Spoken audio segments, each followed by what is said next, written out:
Hello everyone and welcome. It is time for more survival horror on this wonderful Sunday and we are back with more The Evil Within. Um so far we have not found a lot of evil, not found a lot of spooks, some very goofy moments and yeah, but we are working towards the finale. Oh. So cheers for that and let's hope this game I don't know. It's pretty solid so far. It has fun moments and stuff, but also funny moments in a non-expected way.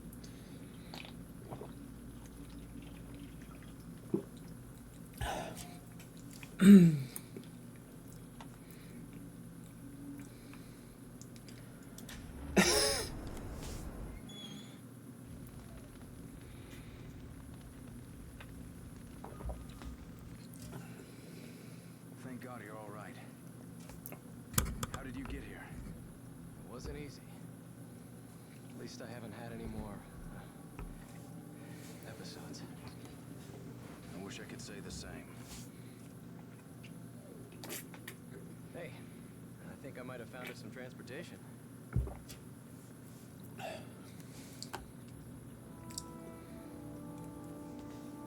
That is random. This thing gonna run? Only one way to find out. What are you doing? Answer me. What the fuck? I mean,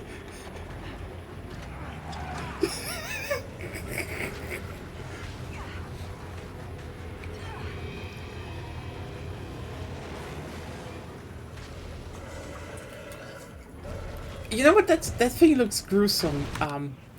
Okay, fans of the Promised Neverland. At least I haven't had any more episodes. Okay, wait. I think that was an enemy. Was it that bad?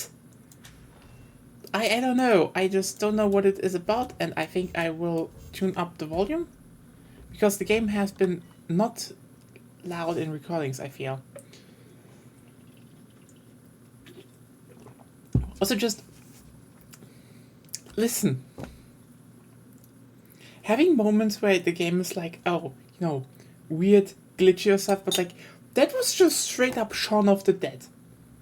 Like, when did was this a leftover from like a more comedic script? Also, why are we standing in this bus when we're like trying to...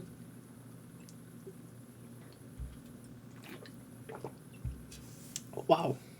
Wasn't it an adaptation? Does that just mean the source material kinda sucks ass?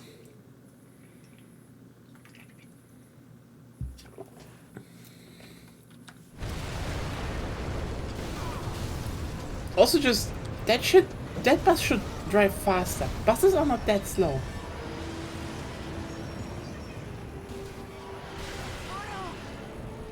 Oh no. I mean, that's one hell of a design.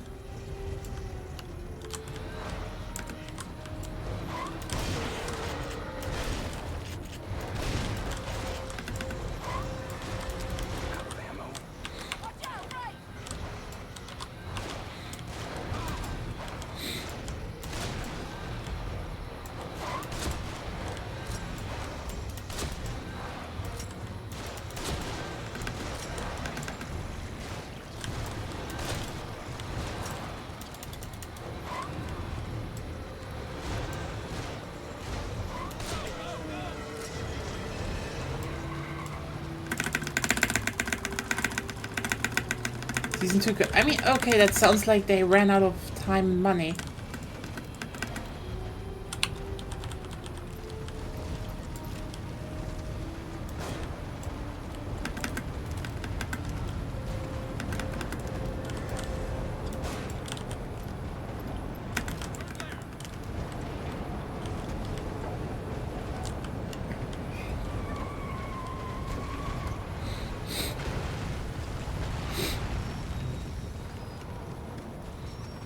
Well, that sucks. I don't know how long we'll be safe here.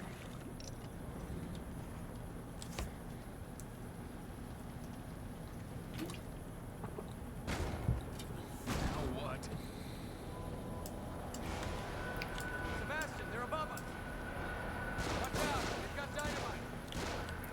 This is... One down. Oh. Okay, you know what? I am baffled to say this, but The Evil Within, your big action scene needs a bit more scripting. Like oh. To the right.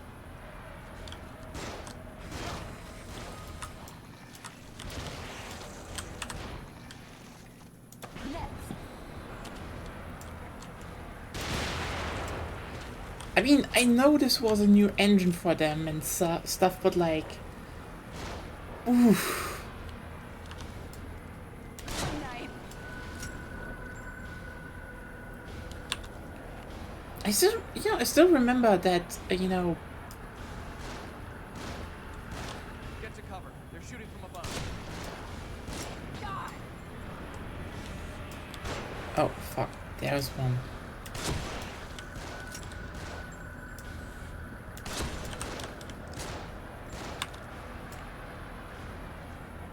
You're gone.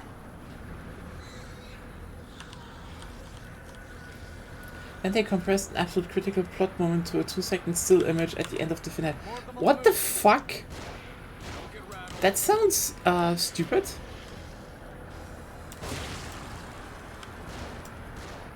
Down.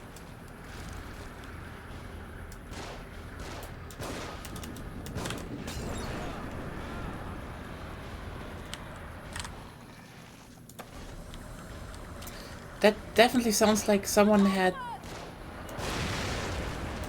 many. That really sounds like some studio didn't have enough money.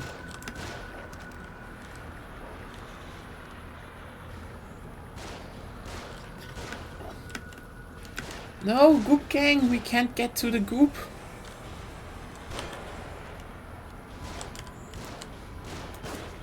Like, at least, Toei is stretching One Piece to oblivion.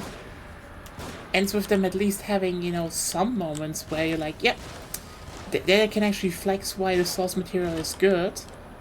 It gets to the good point, but like, just cutting stuff out and doing it like that is weird. Enemy up front. Leave these ones to me.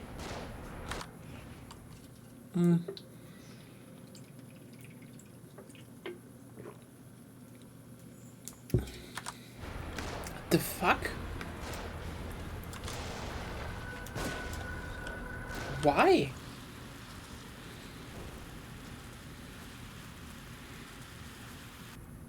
That definitely sounds like a weird decision, is what I'm saying. That was a close one. Also, just, what the fuck is this level? I have no clue. Like, that's the thing, I can appreciate when... I mean, what did they even wanted to achieve with that? That sounds just bad. Keep us to the left up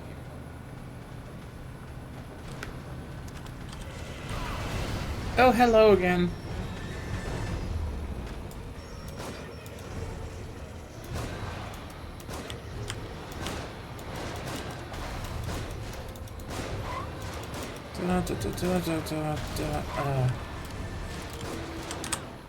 God damn it, just stop making me use all my healing.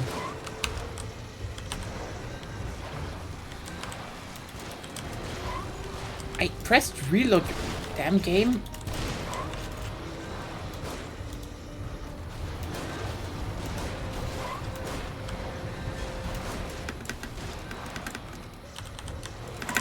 Goop!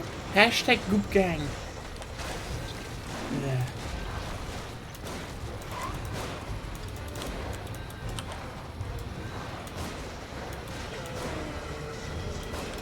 Also, if these are supposed to give you ammunition, giving you goop is like this. I mean, hashtag Goop Gang, but lol.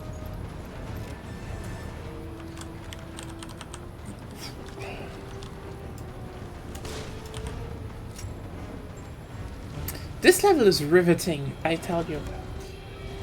Hello, Levinson. Yeah, like.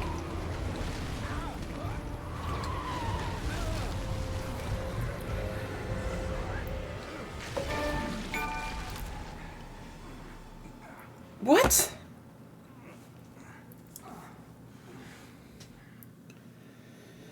Where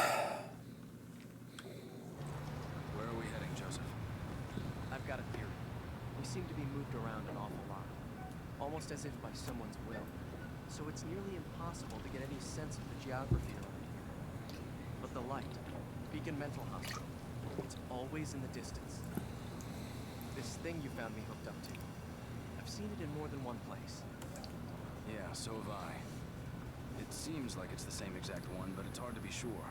The thing that I've noticed is that each time I run across one, I seem to be closer to the lighthouse. It could be a coincidence, but like I said, it seems as if there is some intelligence behind it. So you figure we ought to cut to the chase and just head straight for the hospital? Exactly. Nice work, detective. Look, it's the smart One twink. side looked like it led more directly. So I don't know his name. I really just I just call him the twink. Because he's the twink. Oh no, the twink got shot. Oh, Joseph, that's his name. Just get us out of here. There's an ambulance there. There might be some kind of first aid. I'll go. No, I'll do it. Don't let any of them on board. The roof is already gone. But this is a yeah, that's the thing. Like, a lot of the stuff in this game is falling apart at the end, where they're like, let's make some. Like, okay, I guess.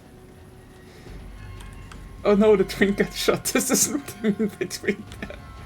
I mean, if you want to clip it.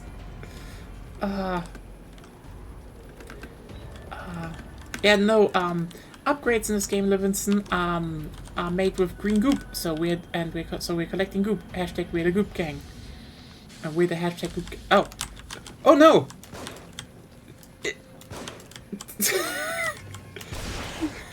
It's Texas again. Where did she come from? What the fuck? What happened here?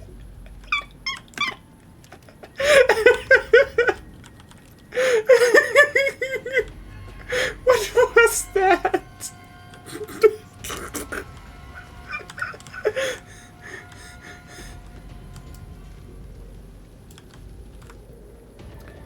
Oh no! They really wanted wood, but also a cap.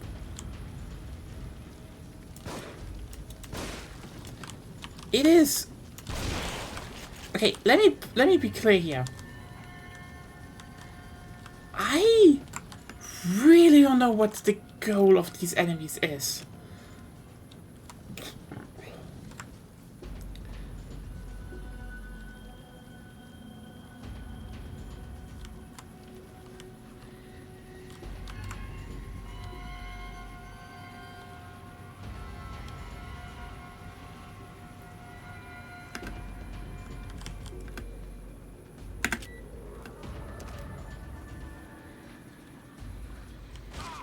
The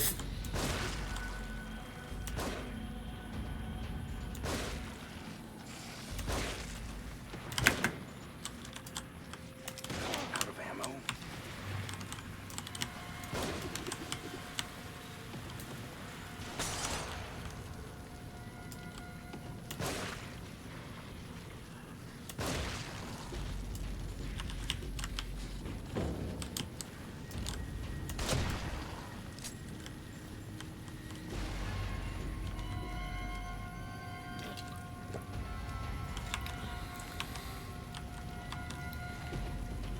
Also, what is this music?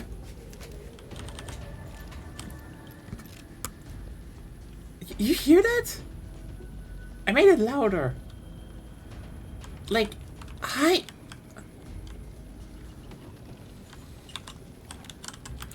I get the kitchen music, but like, you know, the kitchen music in RE.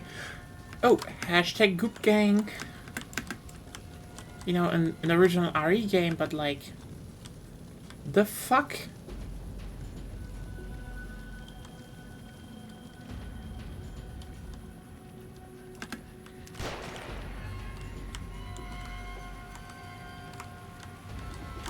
I mean, is this...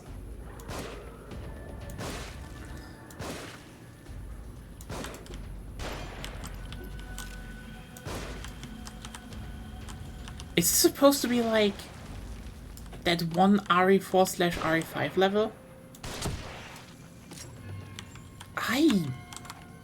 I am genuinely at a loss for words.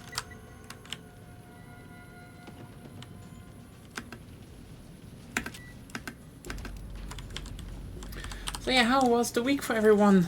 How was it going?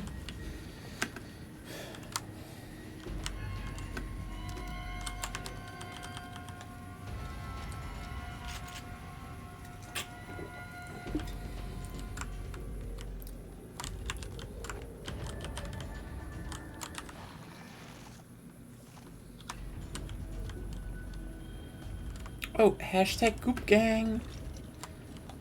But yeah, the fuck?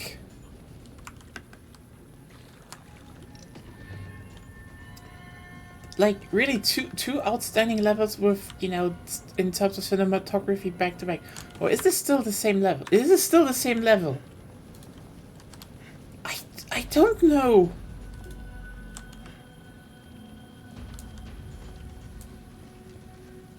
I don't know what they were cooking with this one.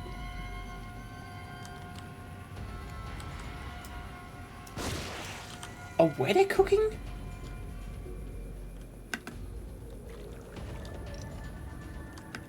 Yeah, I'm like, is this supposed to be a firefight? Is this supposed to be scary? What is this supposed to be? Blood block.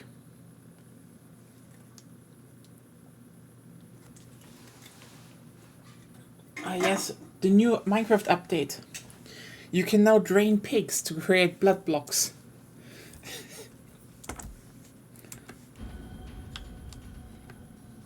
There we go.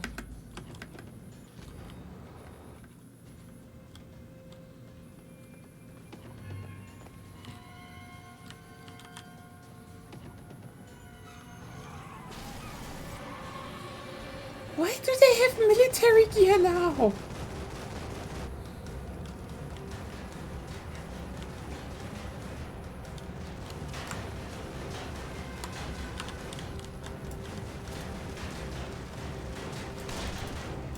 Okay, it's one of those turrets.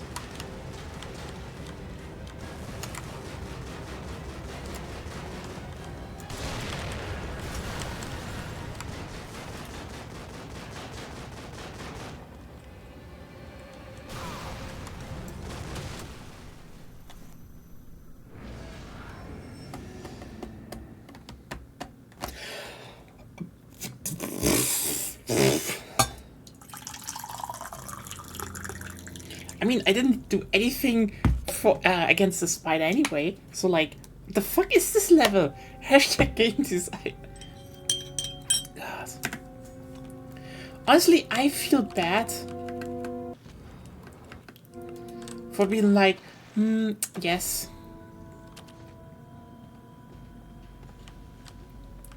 But like, I am sorry, this game just has so many rough stuff. So much rough stuff, like... Again, this is not how a Browning I mean, it's an American vehicle. That's a Browning caliber 50. The American military will field Browning caliber 50s up, even when they reach the space age. Period. That is just the fate of the Browning caliber 50. Are we supposed to shoot it? Nope.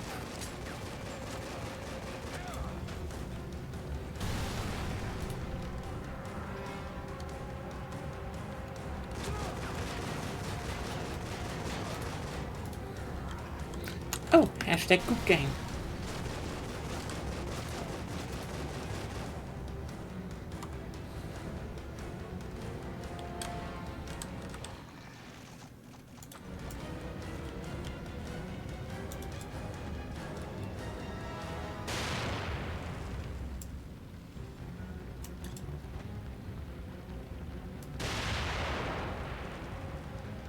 Hashtag game design. I mean, Honestly, okay, let me just be clear here. I know a lot of people always slam like, oh, Call of Duty has so much scripting and you need to go there and do a press button. Like, a lot of times when there are turrets and stuff, you can snipe people. Like, at least in, you know, the good ones, hashtag, where they don't. This feels like a parody of stuff.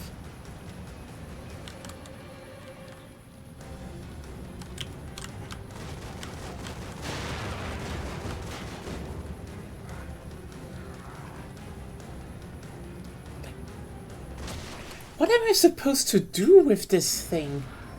I can't snipe him. Am I supposed to just crouch? Goes what?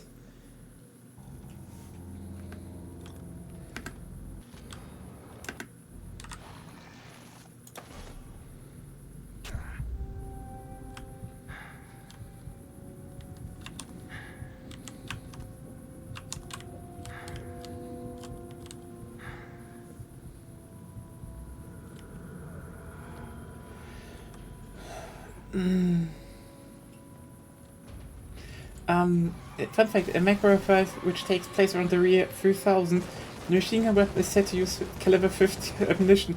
The use date is 1940s.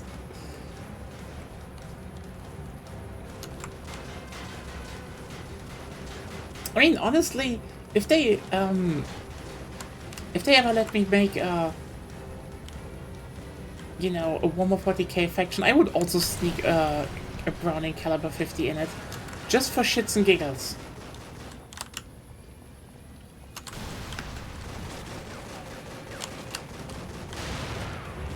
Oh, come on!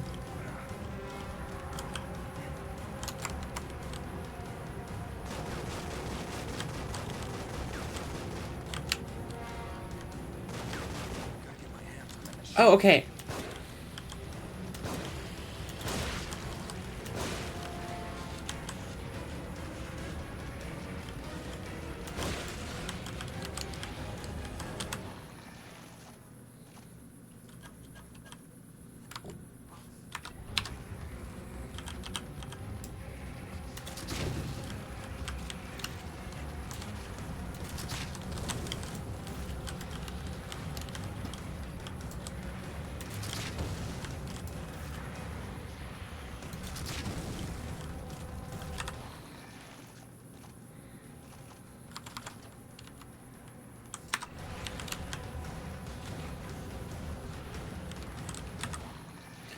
Didn't want to make them. Why does it always change away from the bolts I want to make?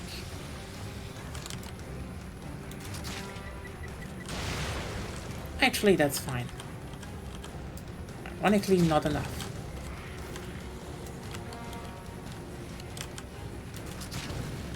I mean, the fuck?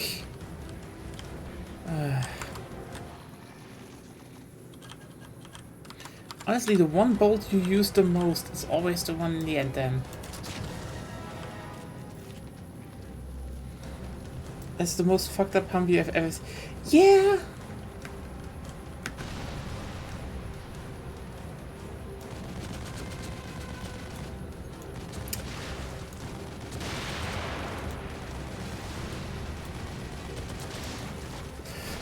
Wow. Oh boy.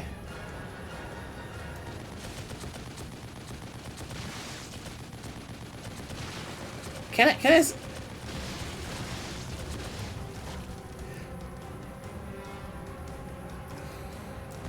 Okay, can I say one thing here though?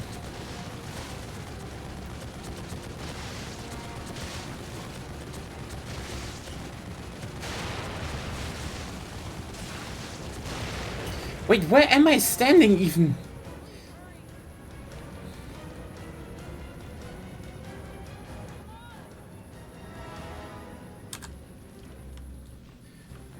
Where?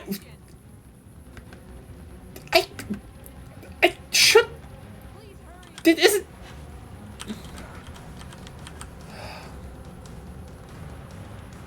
Keep them off me!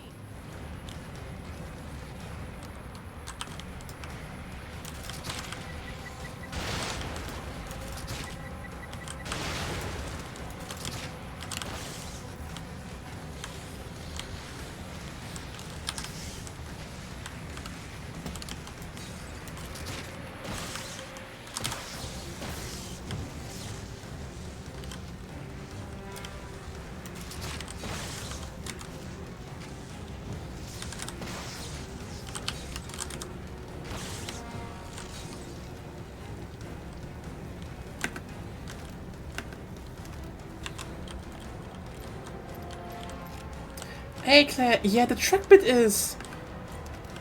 Okay, you know what? I'm gonna be honest with you. With the turret stuff, with everything, I just have to say... I know this was their first game. But also, like... I've seen, you know, Eastern European first game FPSs with better action and turret scenes on a technical level. And they have their own Slav junk engine. You know the ones I mean. How the fuck did this happen? Especially since it has, you know, the whole, how's it called? Also the whole writing and cinematography, like, the cinematography is bad, but the writing, it starts like it's a comedy bit. Like, the fuck is going on here?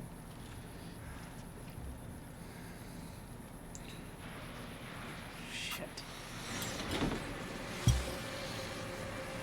Let's get out of here fast. It's not even good dramatic action. What the fuck? What? Why? Why did you put the bar? Why is the bar in the middle? You couldn't program the drivers. These controls are so stiff. What the fuck?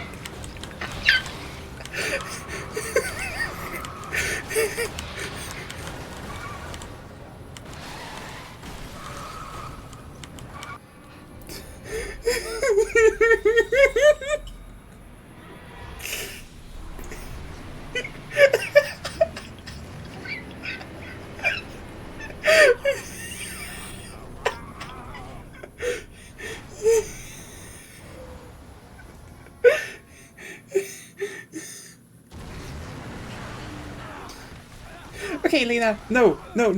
This is okay. Seventh. Hey, Alan Wake has driving sequence. Why won't we? Okay, Lena. I'm going to be honest with you here.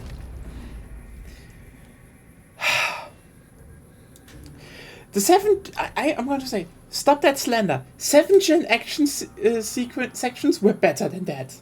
Like, period. I've played a lot of those games and like, holy shit. I mean, it is an, okay, you know what? That's the thing. If you look at some, you know, again, East German Slav jank games that try this shit for their first time, those are bad. I mean, there's stuff like that isn't really in the 6th gen. It's more like, yeah, someone tries it and just doesn't get it really done on the technical level, aside from, you know, the bare minimum. And it's just like, the fuck is this?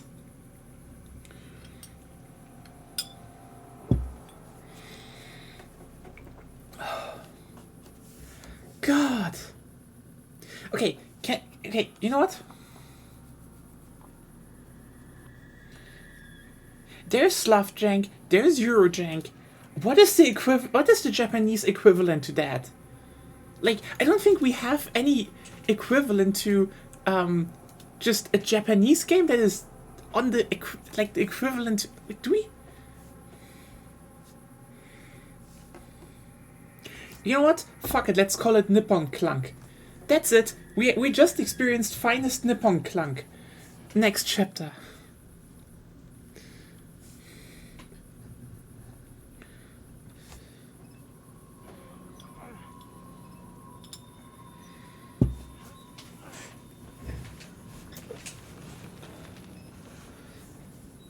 Oh.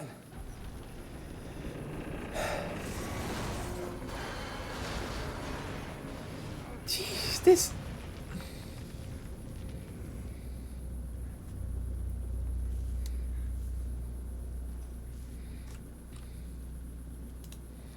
Kidman!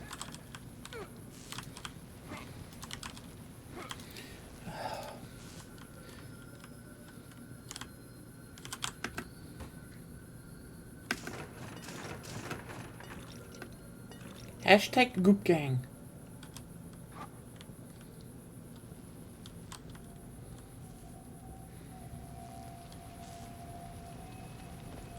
We won't know unless we get down there. If you're down there, hang on. We're coming. I mean, you can pretty clearly see inside of it. She's dead. Though you're looking for is Kusoge. Oh. Okay.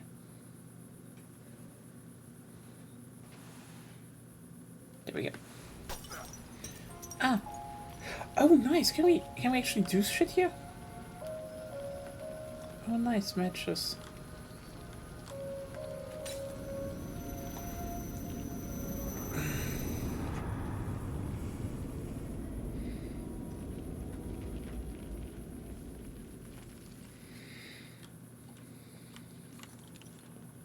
What is going on here? It's been a while since your last visit.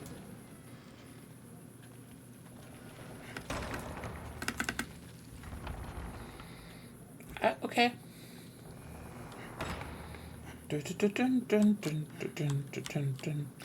Everyone, let's open another locker.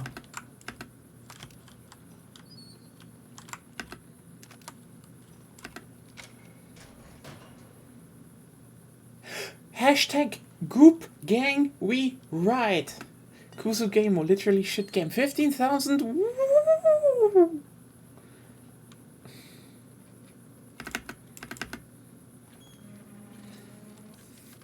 Goop Gang We Ride.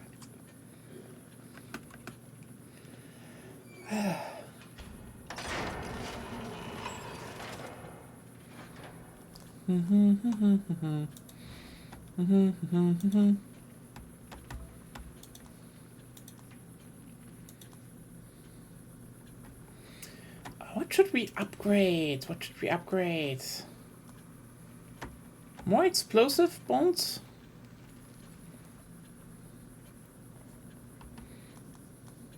I guess I could do that.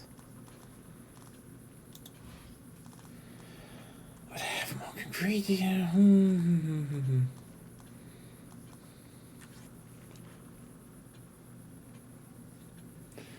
Let's lay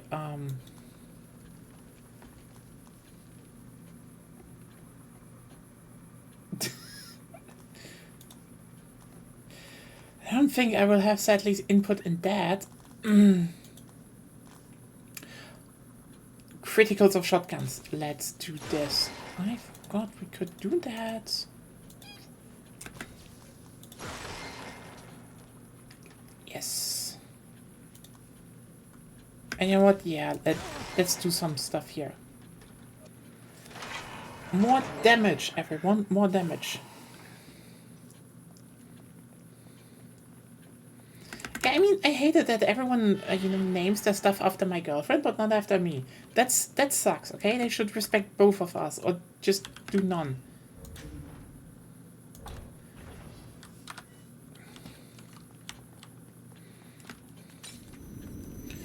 Dun, dun, dun, dun. Let's see if we can finish this up today.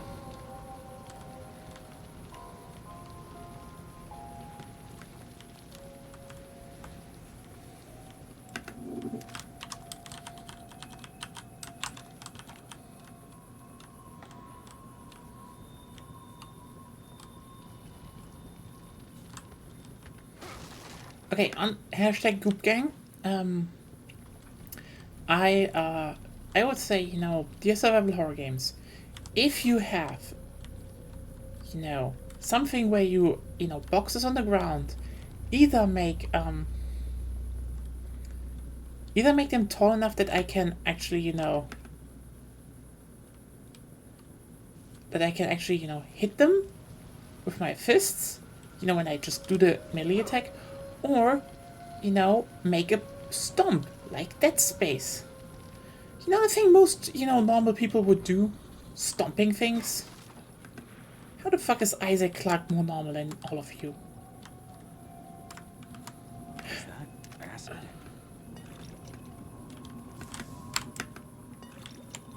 Hashtag Goop Gang.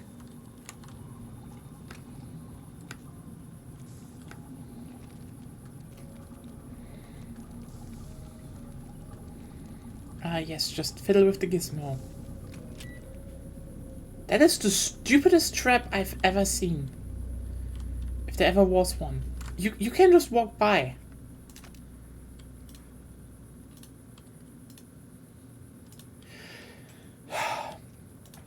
God, you know what? It is kind of amazing how good Isaac Clarke was already written, and then, you know, only got better in the remake. Yeah, but like, oh well.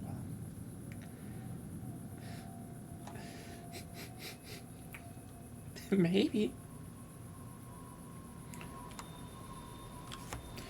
Oh look, there's train hanging. Jesus.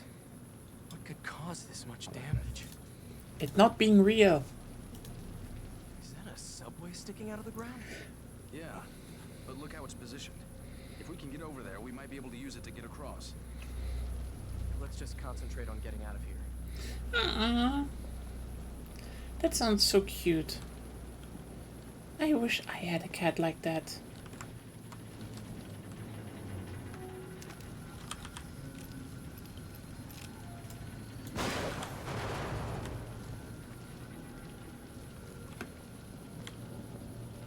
She's not as cuddly as you expect. Sometimes she just goes off and just plays video games all day, and then I'm alone.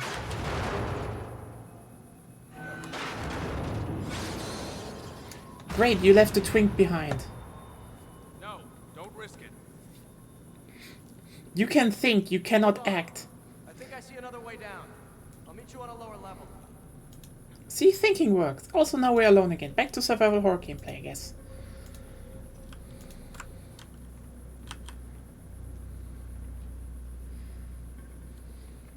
Damn it. First Kidman, now.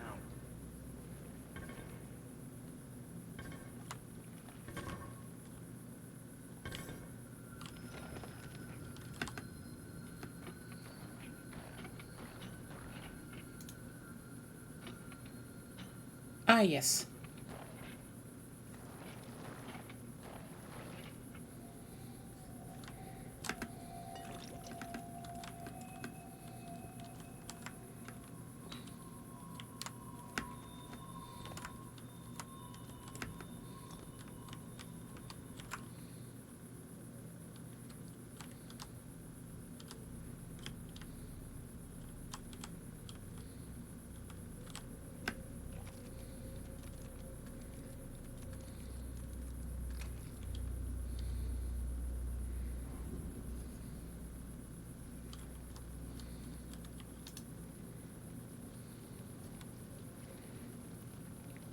Yeah, Twinkham.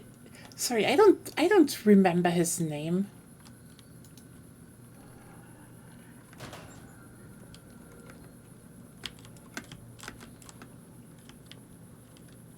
Oh, Goop Gang.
Damn Automat, I can't do stuff right now, so...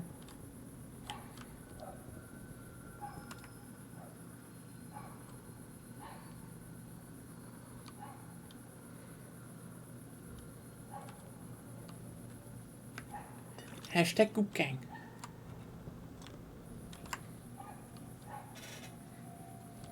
But there we go. Yeah, I know that. I know. I understand that. That's just cat though.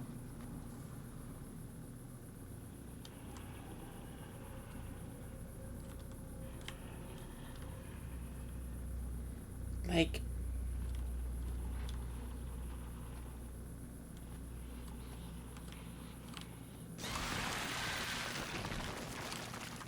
What the fuck?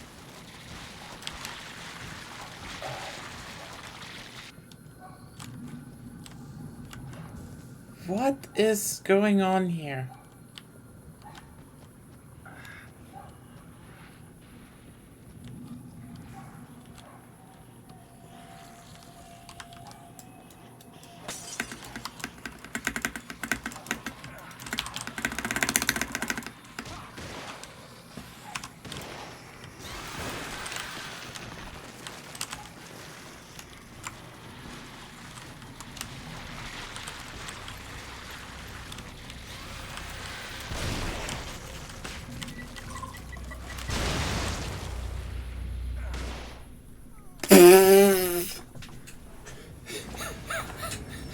I mean, what the fuck?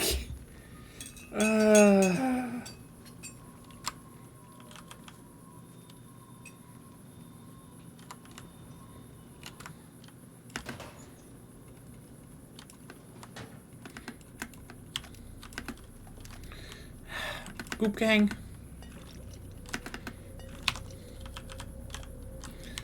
Let's just... I forgot there was a trap there. Are you fucking kidding me?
No, we need to add this fucker to the game. Also, we need to give the normal gun enemies just impenetrable masks. That's fun, right? That's how games are designed. I mean, I know people have fond memories. I know there's something like this is what Resident Evil should have been, but like, I am sorry Resident Evil 5 was better.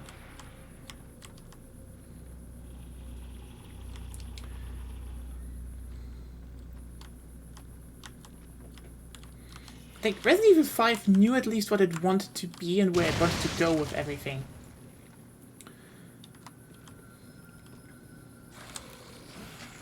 You're still alive? What the fuck?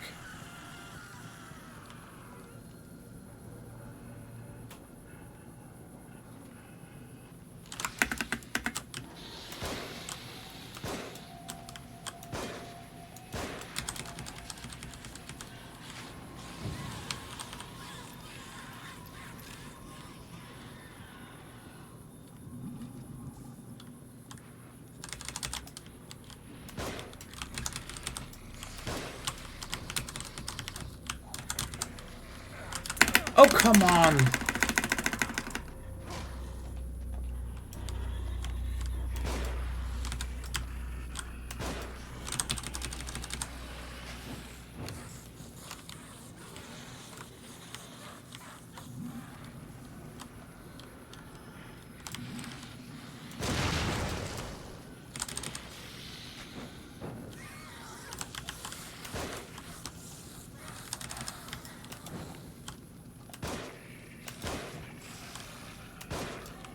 Most resistant legs in the universe.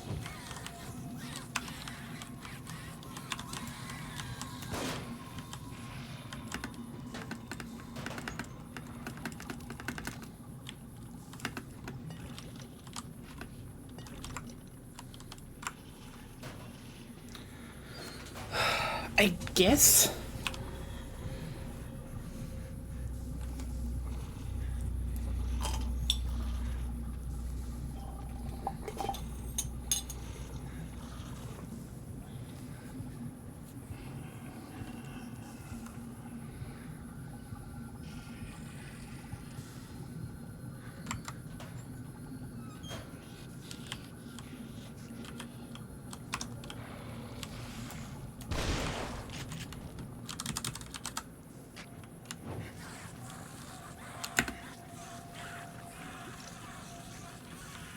I mean, that also came out before that, right?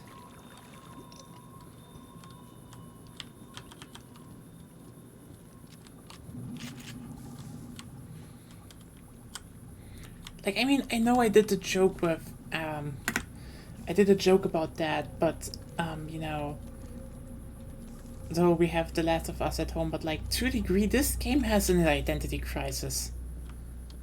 Like,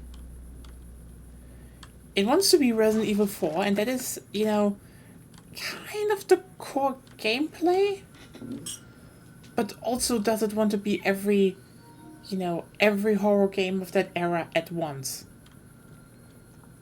Does it want to have, you know, the spooky, oh, we hide from everything? It does it want to, does it bloody want to have all of that?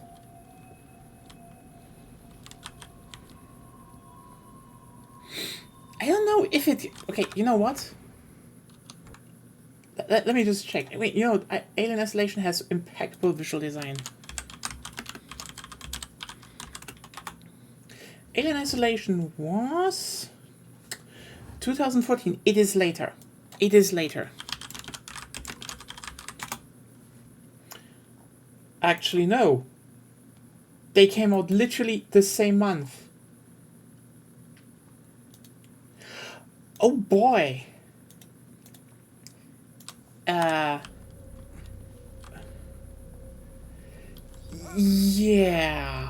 So definitely not, you know, there was not influence there, but like,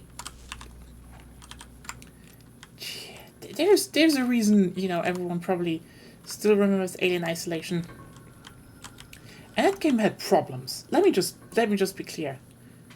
I played it, and I really do not like Alien Isolation as much as people do, and it's for the very obvious reason.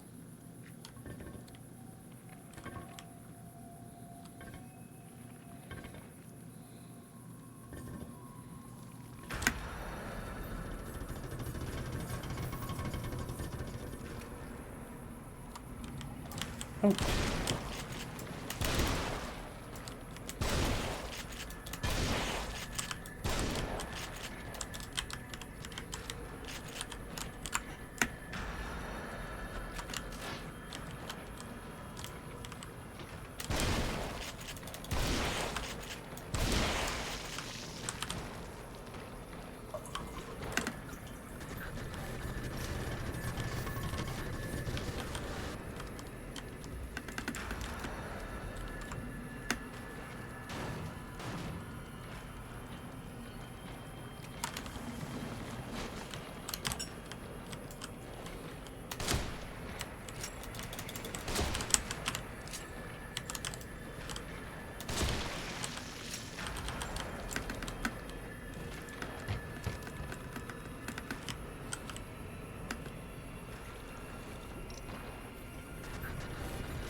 These,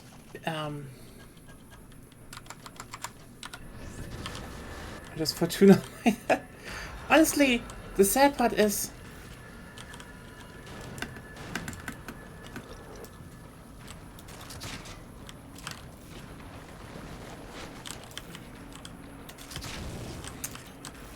Fortuna Miners came later.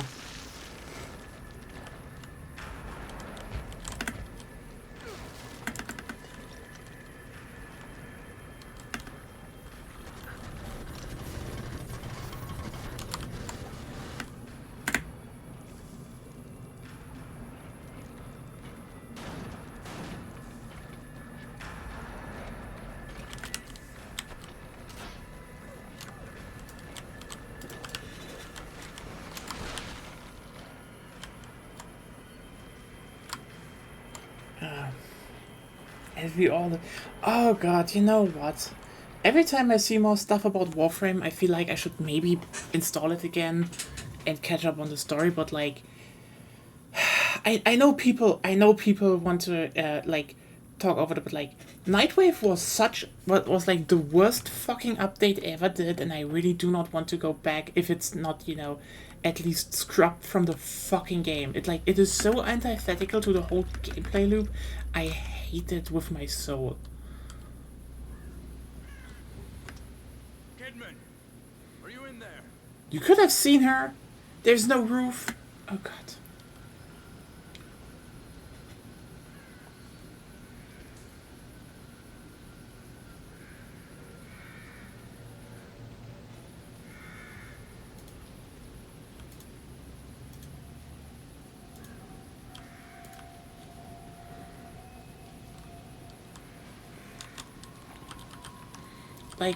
Like, we played a fuck ton of Warframe. I just hate the fact that the game really just pissed me off so much. Oh, hey, Raven.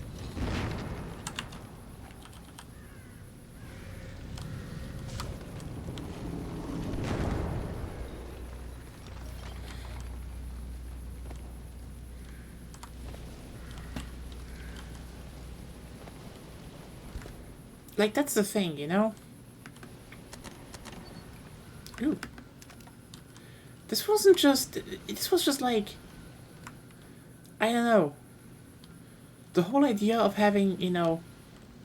No, not that way. No. Haven't you figured it out yet? Who's love tormenting us? Has to let them know he has the upper hand. Takes out the bait, gets his victim all worked up. He's unholy. When it was happening to me, I could see what was going on. I could see it, but I couldn't turn back. I had to know. I had to know the truth, and he knew it. Detective Castellanos, Lady, level with me. Am I going crazy? if one wishes to survive, one would do well to consider who they trust.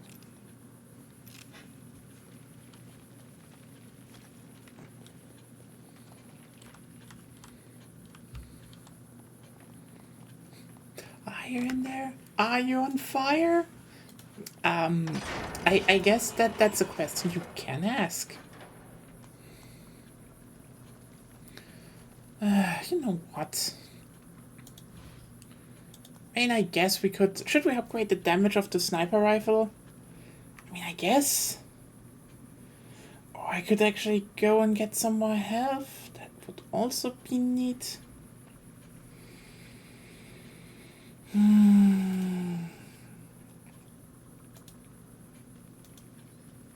What do you think? Sniper rifle damage or more health?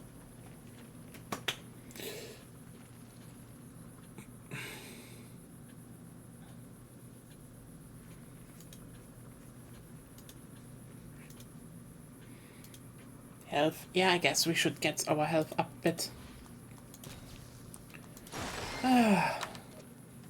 Like, oh god, yeah. Warframe is just like... Here's the thing. I don't really have a big... it was just the minimum. So, yeah. I guess the health upgrade was overdue to a degree.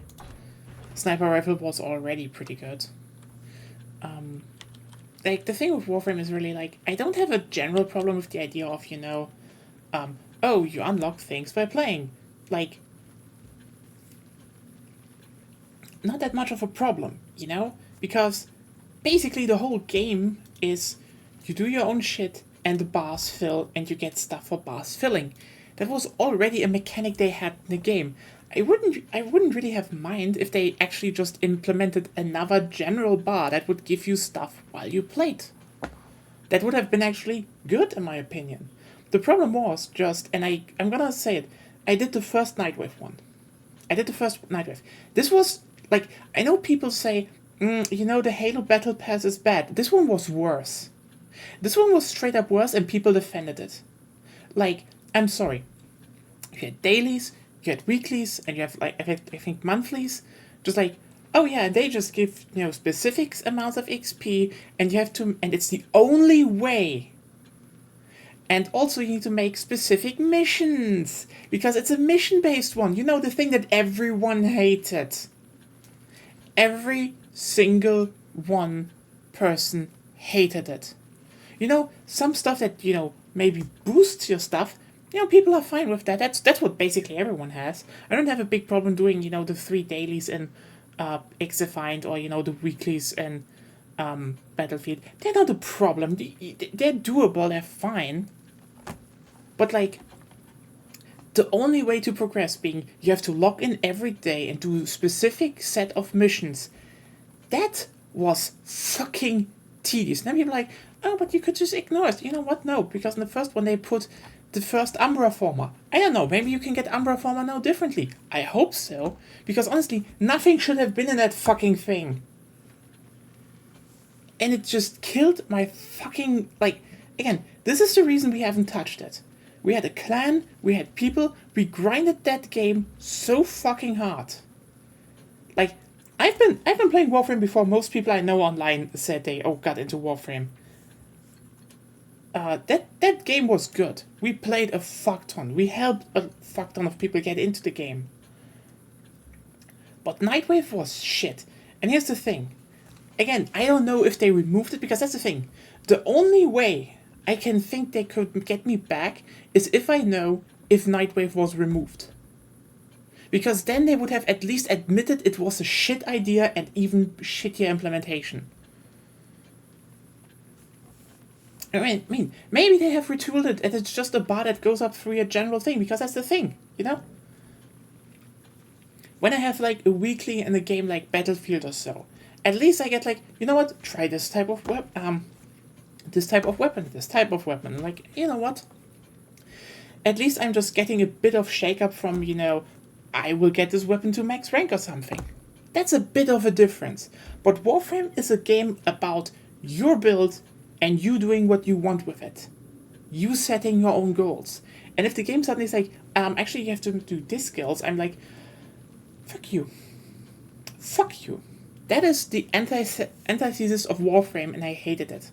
So yeah, I don't know, maybe I will reinstall it, but right now I'm not hearing from anyone they removed Nightwave, or, they fixed Nightwave. If they said, oh, you can ignore Nightwave, that's not the thing. Either they fixed it, or they removed it.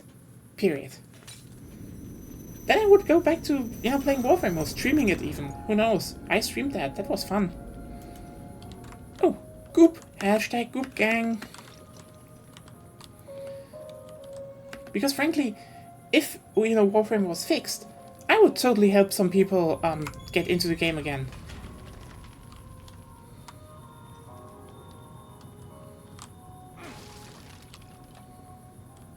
Because I feel like if there are a bunch of people on the community server and such that would probably like getting into Warframe. Yeah, that's the thing.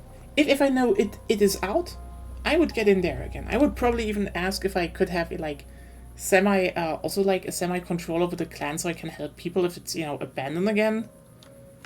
That's that. Because again, I think most people would love, starting with a clan/guild that already has like a hangar and everything.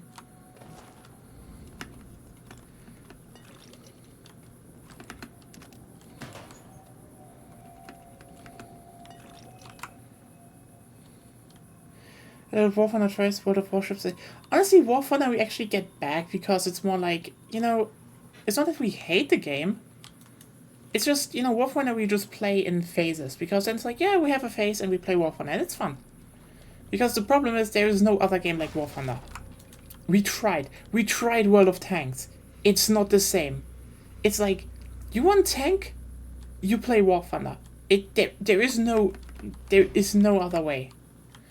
And I fucking hate that to a degree. But you know what? At least the War Thunder devs are fixing their game, so...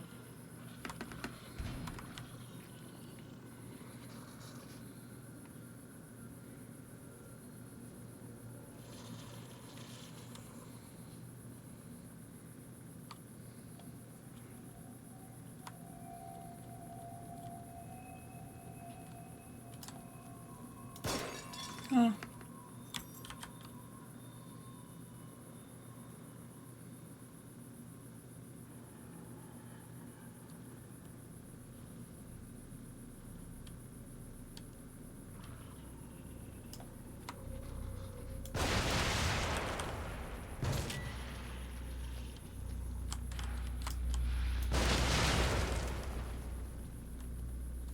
Lol.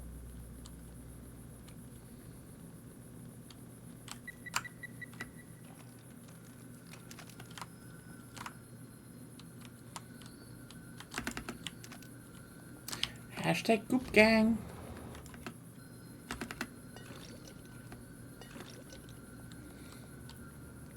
I think I heard that name. Like I think one was recommended to me. Just like you know I think it was like the German anti-everything tank. That was funny to watch. Just like, yeah. Just do anti-everything, and everything is dead.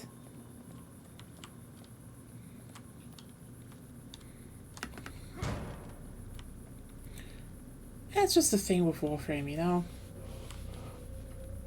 I feel like I missed at least one statue in this level. Oh well. Hashtag Goop Gang. I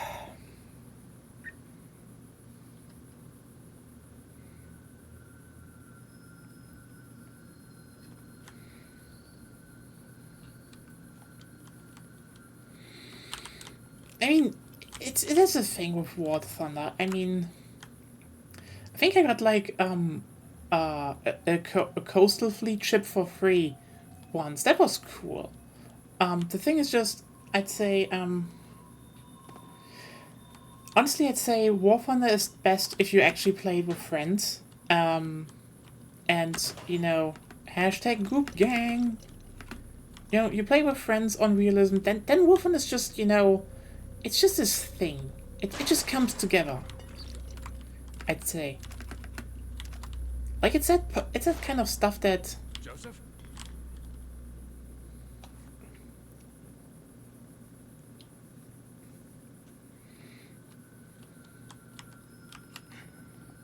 It's just this kind of game that, you know. I mean, maybe we should do like a War Thunder, even like a War Thunder community evening, if enough people are interested.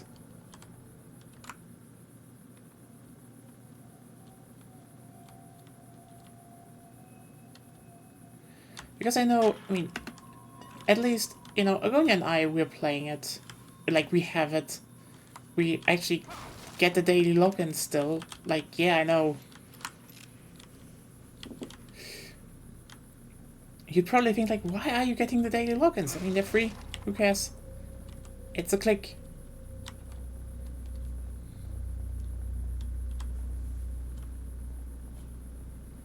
Hey.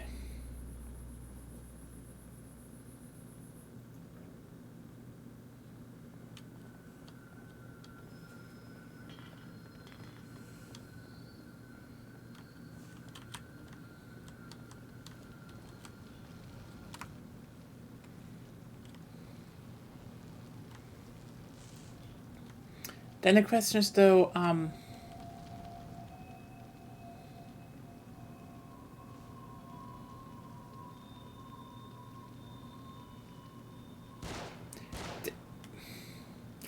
they really made the simplest animation for all of that.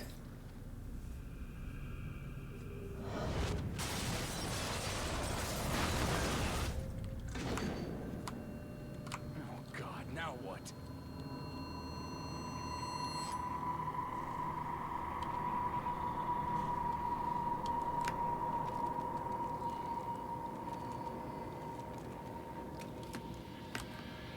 I mean, we probably would play mostly, like, I think, tier 3 stuff?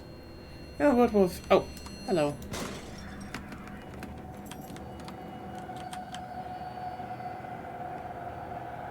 No World War II tanks and shit. That's fun.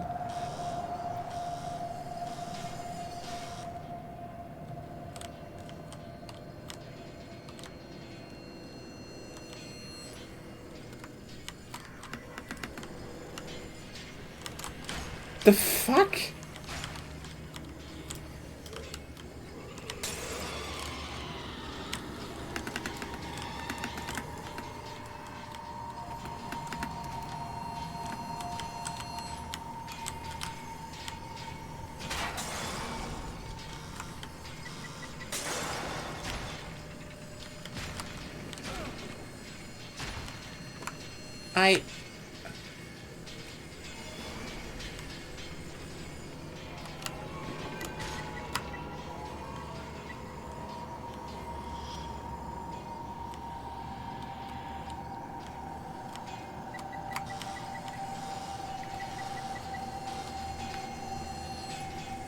I got nothing. The room buzzers. Oh, come on.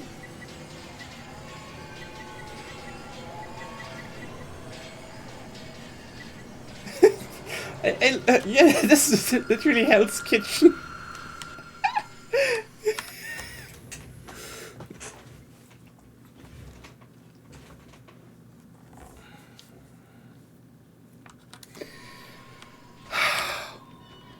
Like, I love how this game is just constantly,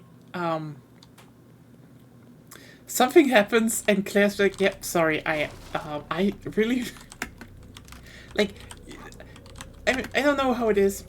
Hashtag Goop Gang, it's just so funny. It feels like you're like, yep, I kind of scraped that from my mind, and it's like, why are there evil Roombas in this? I just walked by because it was like just so stupid. It's just, why are there evil Roombas? These traps provided by Acme.inc.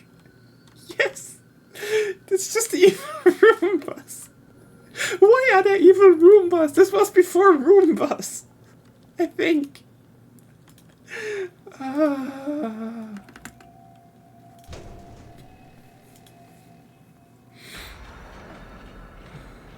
Oh no! Save yourself, Twink. Well done, Twink.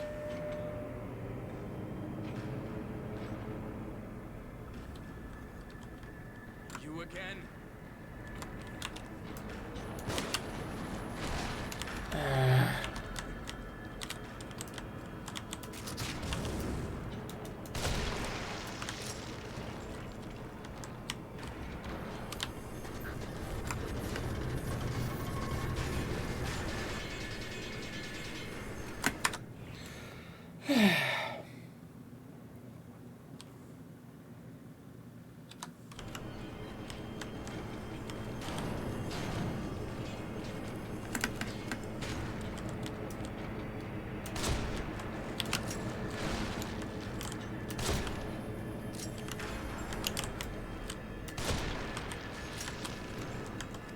Yes, at least Goop. Hashtag Goop Gang.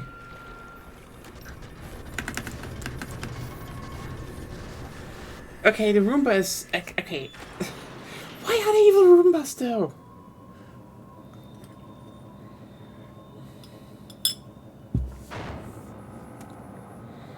God, this game. The fuck is going on? Fuck. I remember the kitchen with traps and stealth, but forgot the Roombas. Those are the games that I used to love that I come back to much later, and I'm like, oh, this is not a good game, actually. Honestly, I find it weird, because, like, I don't think I have a game like that. Like, I can tell you games I love, and I could show them off, and you probably all would be like, oh no, this is actually good. And like, yeah, because, like, I mean, even the shit I thought was not good. Like, for example, now when it comes to, oh hey, what do you like, you know, for example, when it comes to shows, I really thought, you know, I like Strike Witches, maybe that was bad. Then I showed it to Agunia, and it turns out, no, she really liked it as well.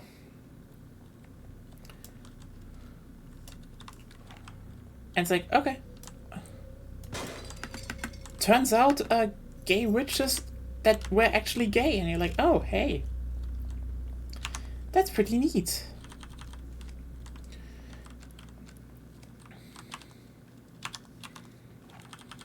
You should... They actually...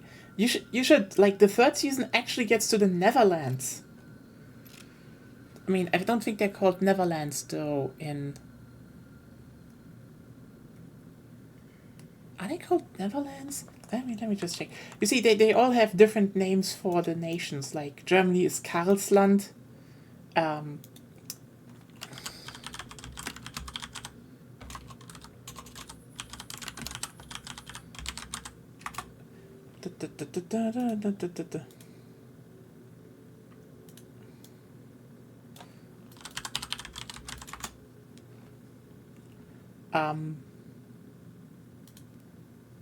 Actually, it's really just called Nederland with a D. A D, sorry. Interesting. Outpost 2 embedded the 7 I dig it up and shows the table. There's nothing really quite like it. Yeah, I get it. I get it. Like, I mean, yeah. It just for the it's kind of funny. Like again, the Germany is Karlsland, Gallia was France, Romagna is Italy. Like it's actual words, but it's like yeah, I guess that makes sense. Can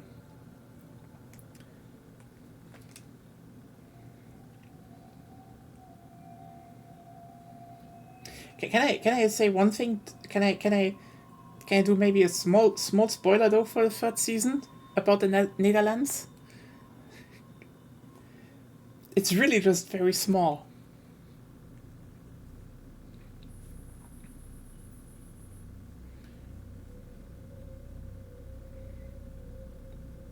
You don't get flooded actually.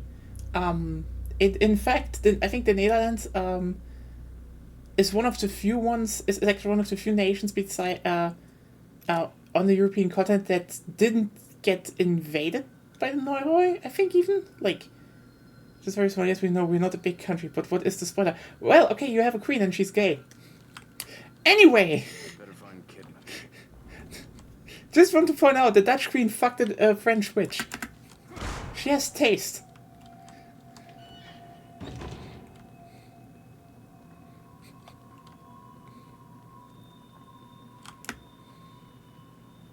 I guess she's all right. What's she after?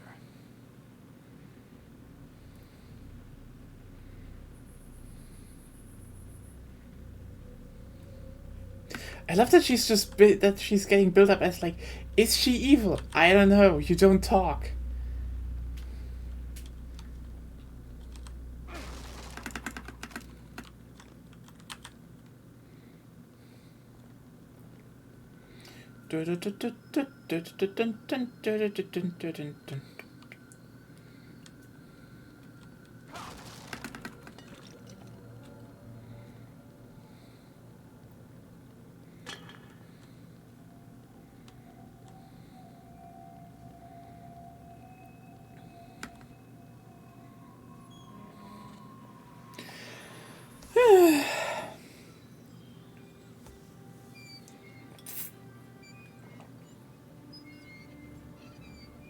Leslie can go home?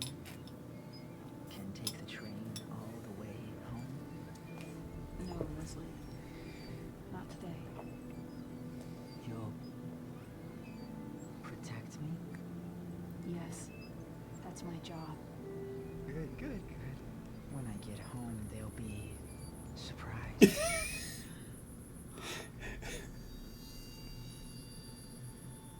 Okay, what do you mean? What I said or what just happened in the game?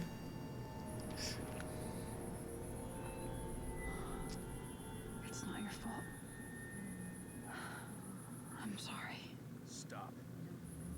Oh, she has violet eyes. That's actually what you said about strike witches. You don't know Yes! You don't know what you'll become. I do. I've seen it. You don't understand what Ruvik is after. So tell me, what is he after?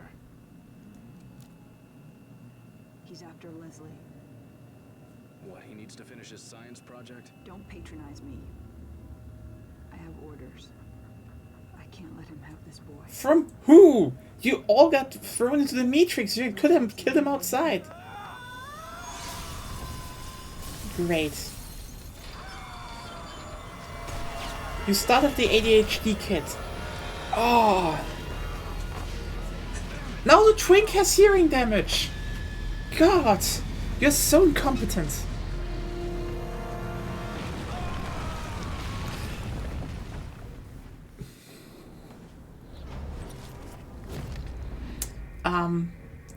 Honestly, that's the thing. Like, I really thought, Rip Twink.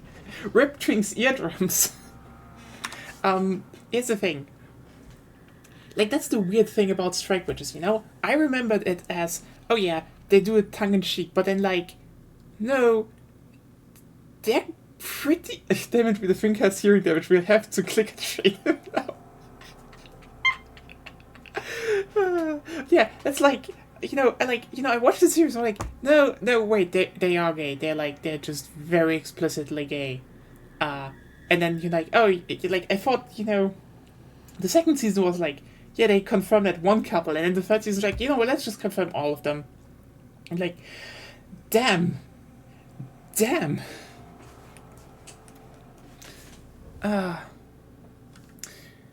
know what? Excuse me 1 second. I actually have to head to the toilet.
And we're back. But yeah. I guess, I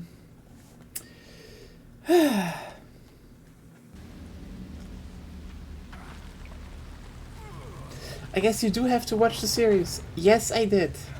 No worries. I guess you do have to watch the series now. And then you need to tell me, what is your favorite character?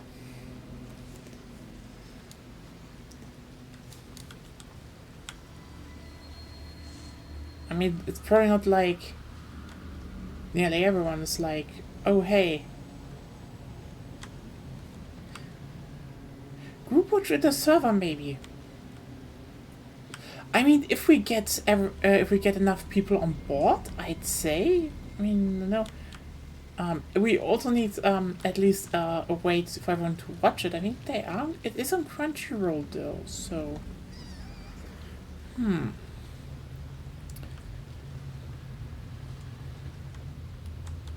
Agonia.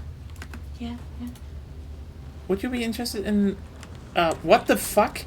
I'm sorry. Oh, nice.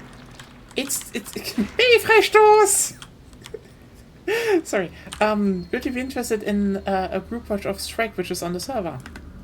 Oh, we could do that. Yeah, then you could tell everyone why Perrin is the best. I don't need to, they just need to watch it. If they don't agree, they're wrong. That would be doable, I guess. Agonia activity, yes. Agonia and why Perrin Klostermann is the best. I know you like her. Yeah. Yes, Agonia activity detected.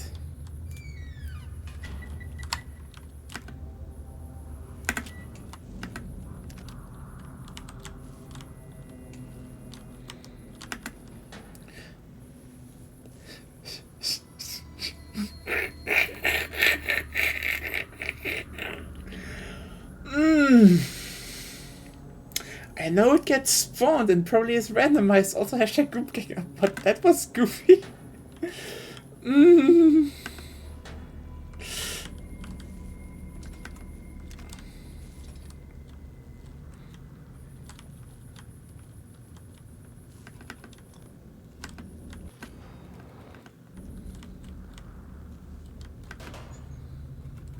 Yeah, it was definitely pop-up goop. That was like, I mean, yeah, we could do a watch-along. The question is when?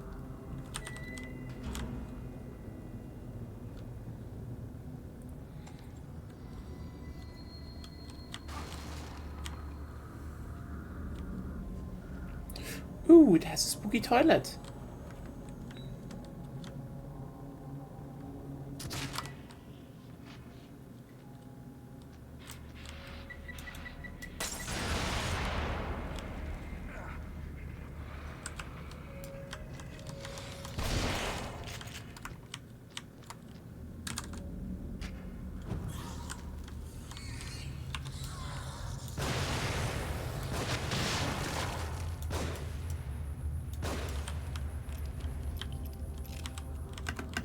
Hashtag Goop Gang.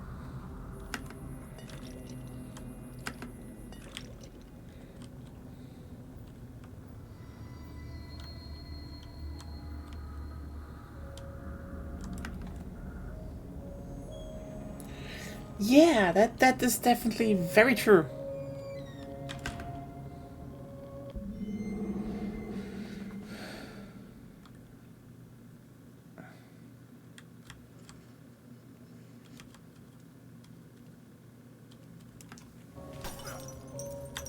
By the pop-up group. Yeah. Don't you think you should use your green gem? It is goop. Ma'am, do not disrespect the goop. I'm pretty sure I'm free Tuesday night. Okay, so here's the thing. I'd be down for that. The problem is I am on a train ride at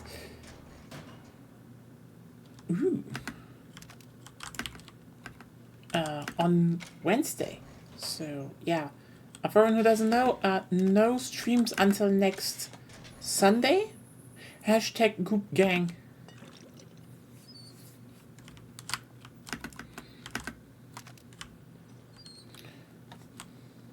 Because I have to help my dad renovate.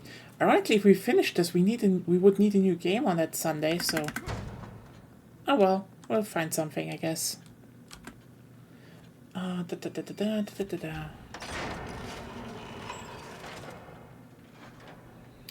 So yeah, I could upgrade my life gauge. Yeah. Yeah, why not?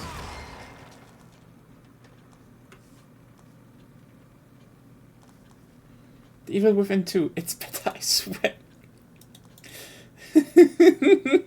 It's kind of funny how this flip-flop from, yeah, the original is not that bad, to, yeah. The second one.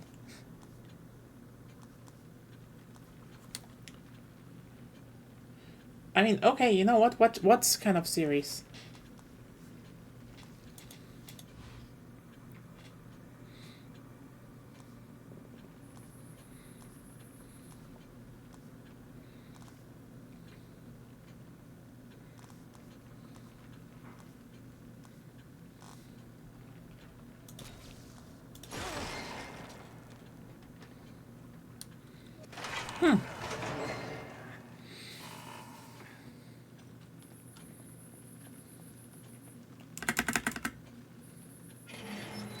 I mean, sure.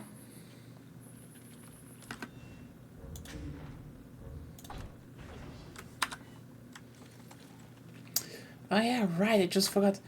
Ah, there's new Monogatari stuff out anyways. That's also great. Need to watch that. Finally, the girl without any kind of personality will get one. I mean, Monogatari, you know what? Fuck it, Monogatari. That series is legendary, and people should have watched it.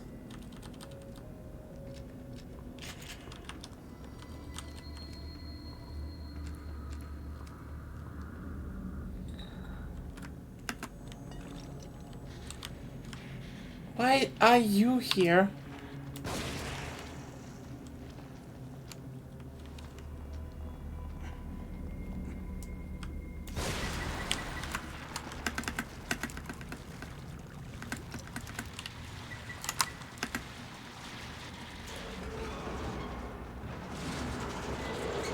I mean, maybe second time. I fucking love that series, especially since the first one was made on like such a budget. Like, I mean, honestly, the first one is amazing because it's kind of amazing feat because they're like literally, they had no money, so they're like, okay, we need to make do with what we had. They made something that is just, you know, visually like stunning. I mean, in general, the whole setup, how you know, the visual language of the show conveys things about the characters. Like, for example, how I mean, one of the best examples is how they visually made it so that you realize you are seeing not a you're not seeing a factual, you know, show of the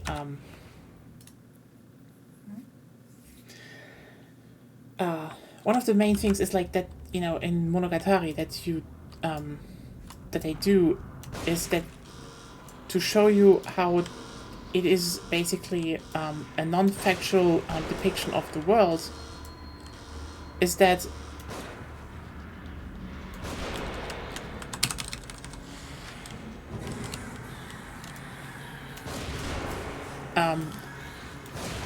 for example, if you look at it, every car, for example, is the same. Every bike is the same.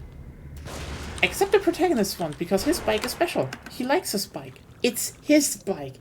Every other bicycle is just a bike. And that's just kind of clever, in my opinion.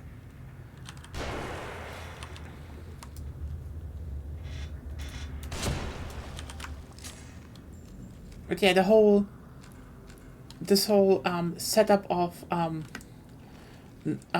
like very specific viewpoints or how the world is, for example, also painted. Like, you will see shit later from other people's perspective, and when that happens, it's just, it is so good what they do with music, like with music and just visual design. Like, it is such a good series.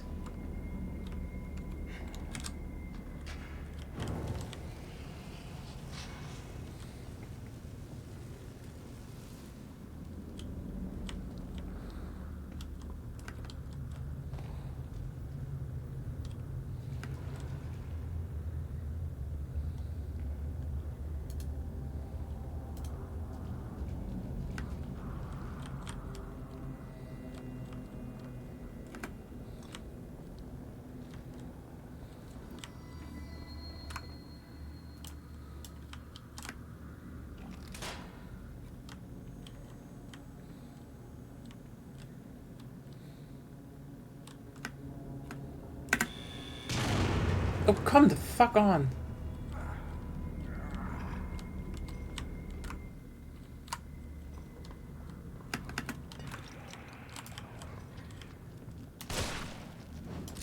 That's actually kind of neat and gruesome. But there we go.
Well,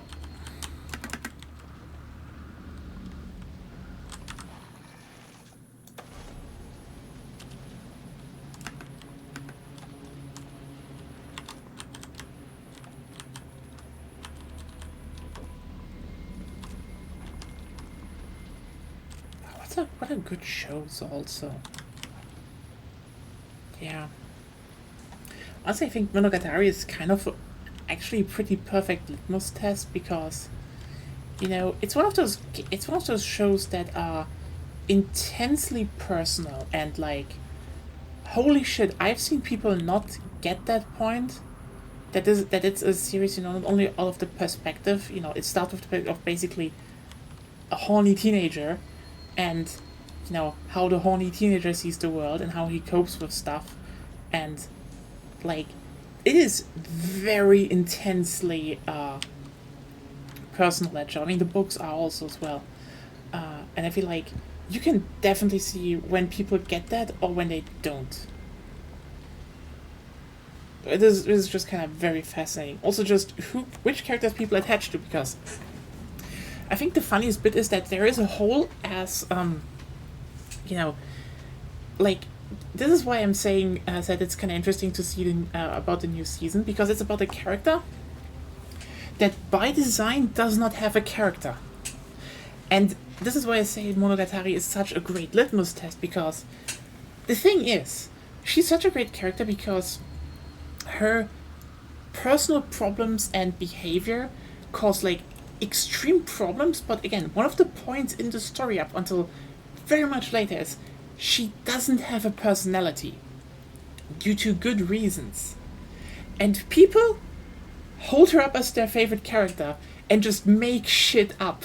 They're just projecting themselves onto her because she has nothing. And it's like, this is what I'm saying. This is such a good litmus test because, like, everyone's like, oh, I don't like that character, I like that character. Because, yeah, most other characters in that show are, again, especially if you see the world through their eyes, very personal and broken to a degree, which makes them interesting characters. But holy shit, it is so fascinating to see how many people just cling and project onto the one character whose trait is to not have a personality. Like, it is such a good, you know, just measurement about people. Like, it says you so much about people. And, you know, if you point that out, they get angry at you. They feel personally attacked, but like, I mean, you projected onto the character that was literally a whole thing about not having a character and being harmful due to that. That's just fucking amazing, in my opinion.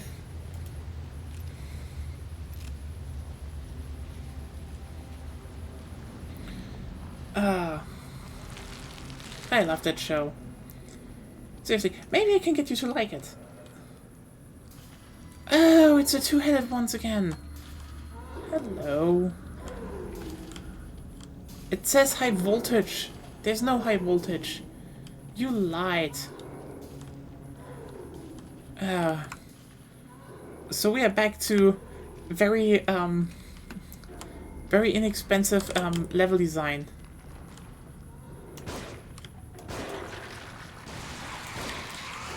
What the fuck?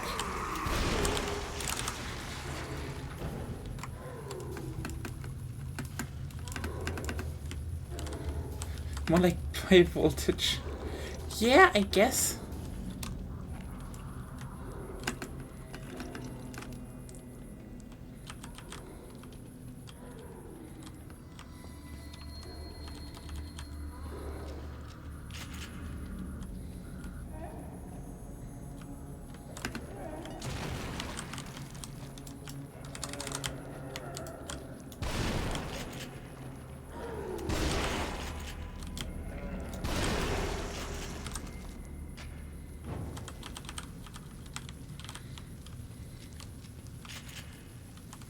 We have regenerados.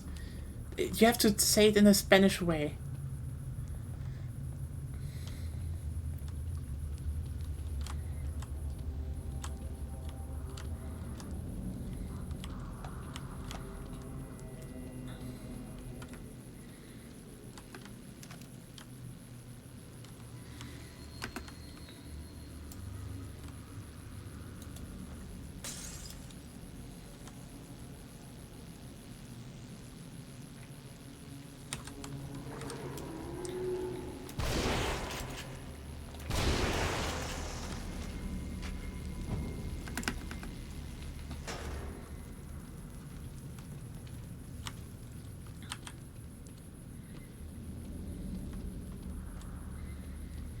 Oh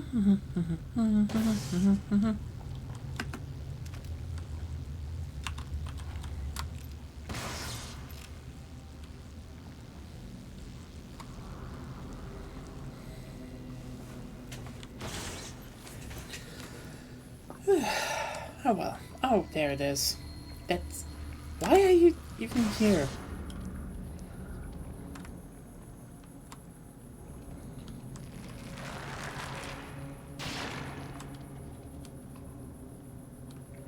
Lol. Oh well.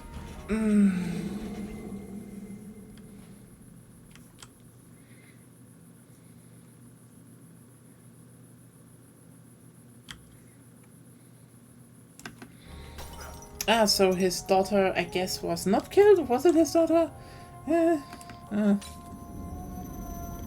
For some reason, this is just a B. It is just a B plot. Oh yeah, I'm actually really thinking, like, what are, like, some classic anime... Oh, you know what? You know what I would try to get? I don't know if I can get, you know, the Japanese dub with subtitles, or, I mean... Or you know what, the German dub with English subtitles. That will be hard, but... I would show you all fucking Vicky the Viking. And Heidi. We're talking about anime watch-alongs. Oh. In I the thought you server. would bring up Planetes, but okay. Okay, yeah. Okay, you know what? Fuck it. I know. Yeah, Planetes. Holy shit. You know what? We should do Planetes. Actually, you know what? How about that? Strike Witches and Planetes. I know Strike Witches is the longest thing, and I keep raving about, but you should fucking watch Planetes. Yes, it's heterosexual, but it's Sunrise. It's like the best fucking thing Sunrise did. I know they also Gundam, and it's the best they think. And no, they make Idian, and it's also the fuck. But seriously, trust me, Planetes is so fucking good. Ironically, it's one of the few times I made an adaptation of something. But I fucking love Planetes.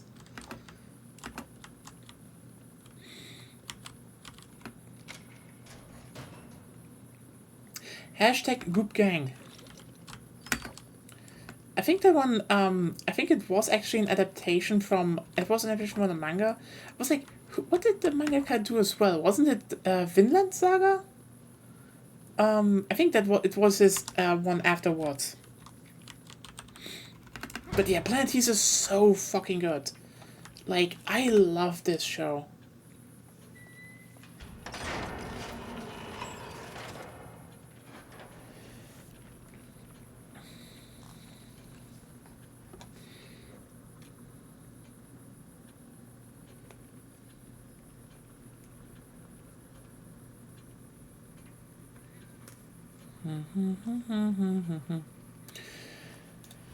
Big Tutor, what? Give me more sprint. And you know what? No, more syringe recovery. Yes, we need that. We're on a short-lived anime TV channel. Oh, that's neat. Yeah. Oh, you know what we also should watch? You know what we need to go through? Like, the whole slice of life roster of the 2000s, late 2000s. Those were the fucking days. And we're like, wait, are you going to show us K-On? I will make you fucking watch K-On. K-On is perfect. I don't think there's anything wrong with K-On. It's just such a good show. Also, while we're at KyoAni, Shunpyu. Shunpyu is great.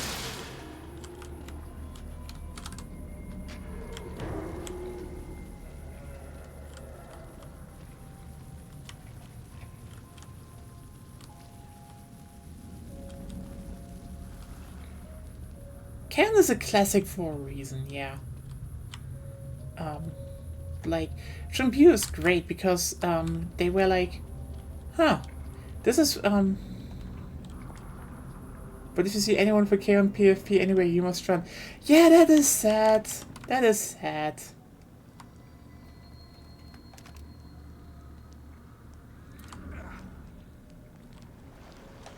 Because, you know what? The thing is about Shunpyu, why I like it, is that A, you're like, oh, this is one of the most heartfelt, understandable, romance slice of life enemies, like, just ever made. And then KyoAni looked at it and was like, this is good. But what if it also had lesbians? And you're like, thank you, KyoAni. Very based of you.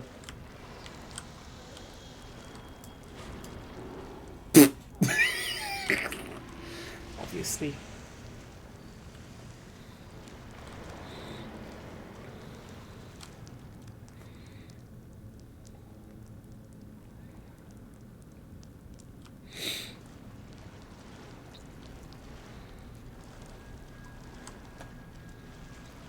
Like, holy shit.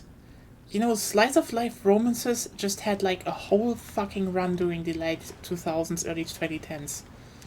And KyoAni just made the best, just constantly. That's a fucking achievement, honestly.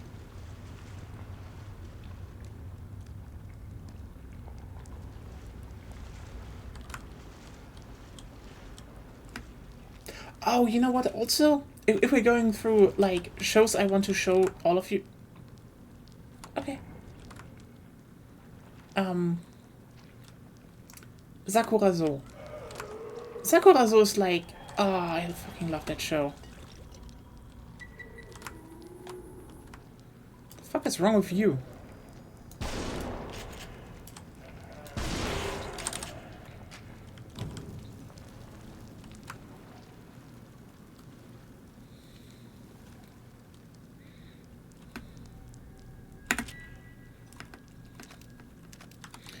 It's kind of wild how Kaon profile pictures really became this. I think most people only know Kaon now from people with really shitty takes on the internet.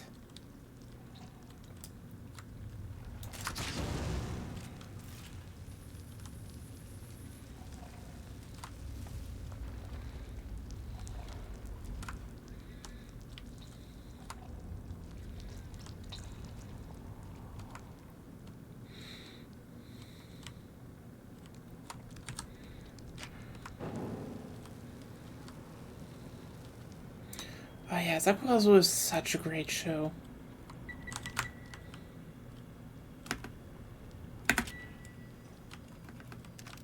I don't know, like, it is the fucking wildest thing to me that like, I mean, I think some people just once photoshopped Nazi insignia on Mugi as like a joke, and because I don't know, it is just so fucking weird. Like, that is the softest, most wholesome show you can imagine.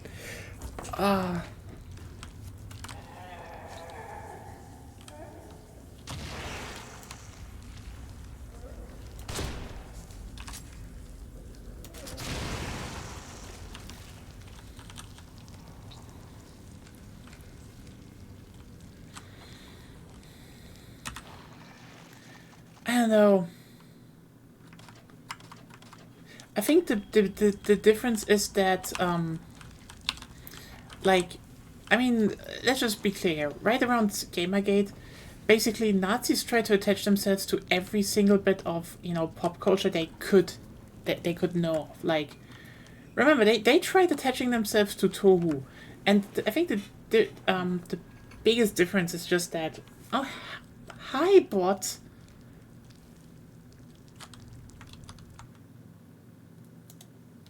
Bye, bot.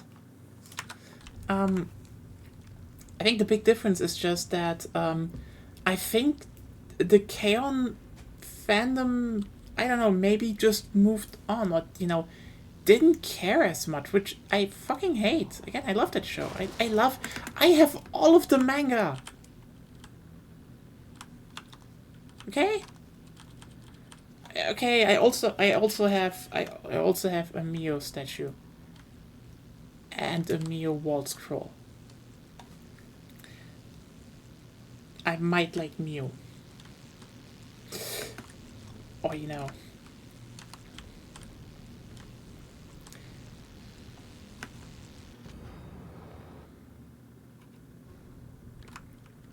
had a slight bit of crush on her when I was in school. I think that's more like it.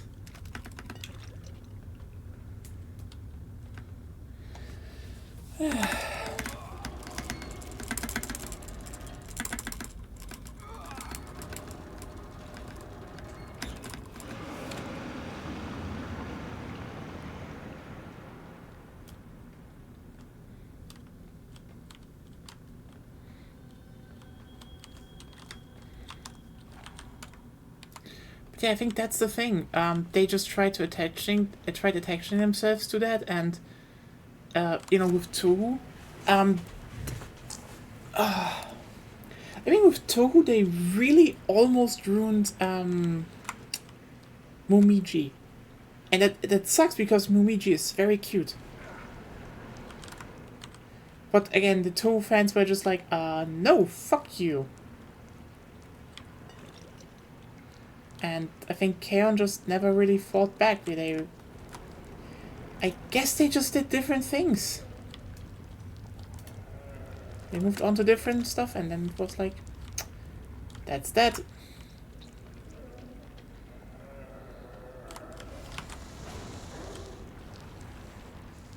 Lol.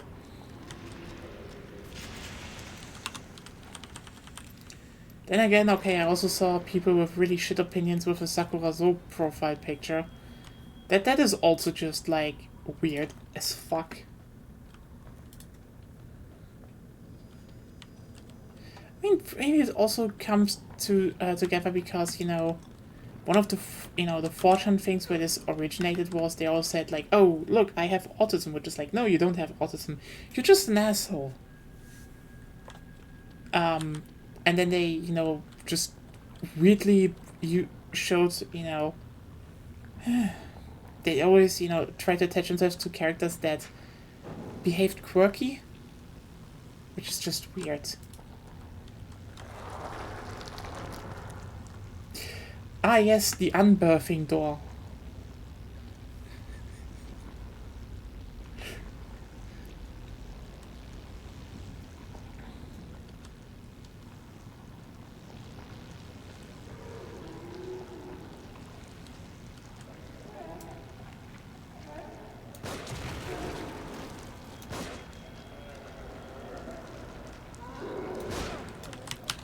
Eh.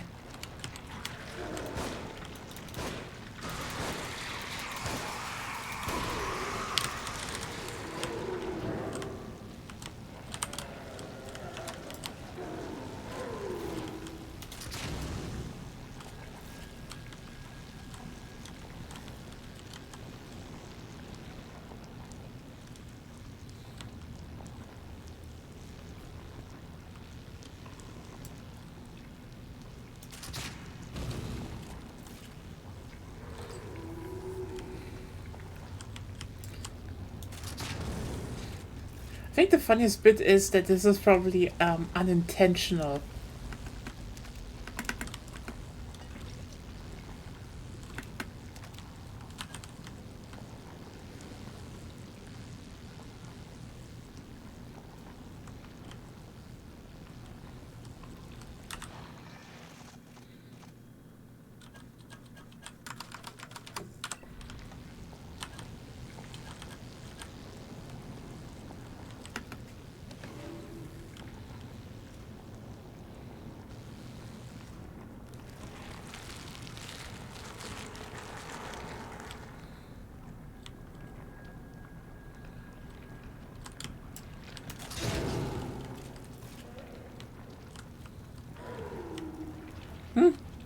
No. I mean, the symbolism, Claire. That probably was just an unintentional. So, you know.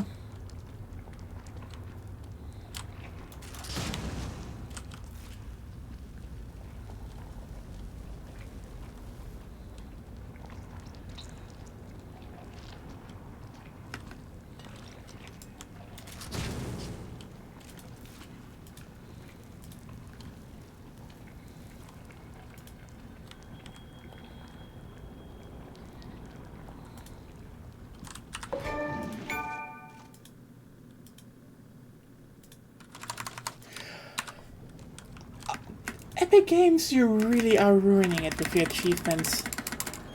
The question is that now though, should I also have this one on GOG. They gave it out on GOG for some reason, like the second one. Not the first, just the second. So I'm like, should I get the second one from GOG to not deal with the whole achievement thing? Or should we just keep it because it's hilariously out of context and broken? I mean, it already ruined Alan Wake. Let's just have this thing, you know? Survival horror on Epic Games, and Epic Games achievements being not good. Like, I mean, okay, how the fuck do you fuck up achievement pop-ups?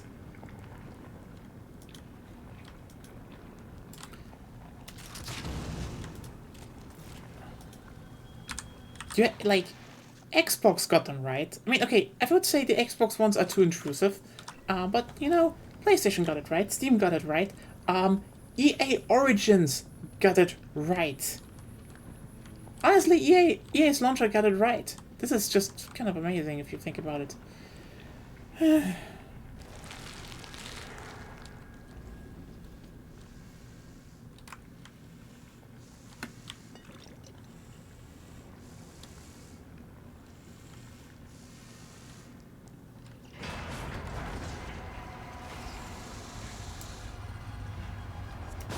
Oh, we have Dead Space at home.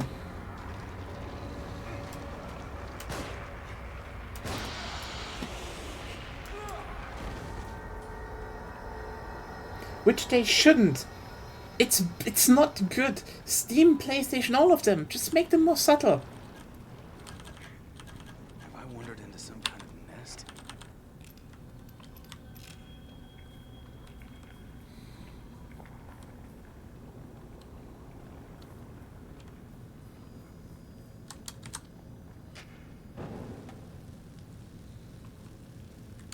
It's still so funny how the whole being held by a tentacle thing was a total crapshoot in Dead Space 1. Like, it glitched, it had an engine problem, they were like, no, we're not gonna make this like a quick time event or anything. You should be able to actually shoot while hanging, and like, they pulled it off like in the last minute, because they were like, no, we're not compromising on that thing.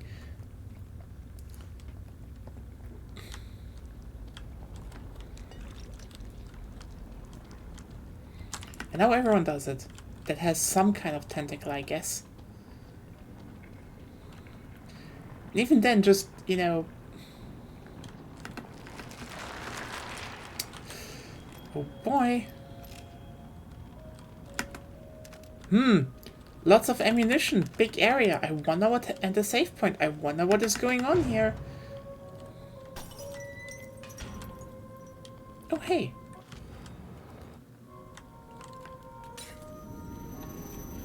Hey. Dun, dun, dun, dun, dun, dun.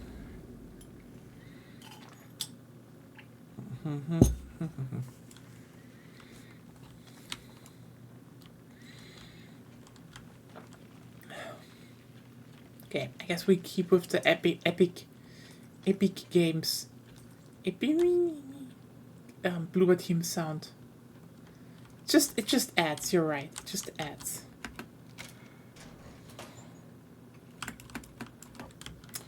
Okay.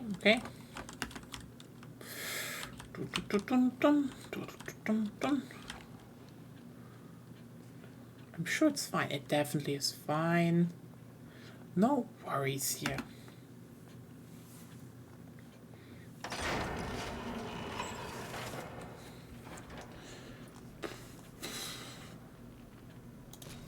Yeah, give me more sprint. I actually want to sprint up.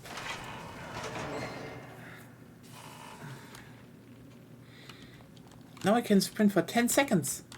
This is so fast. Gotta go fast.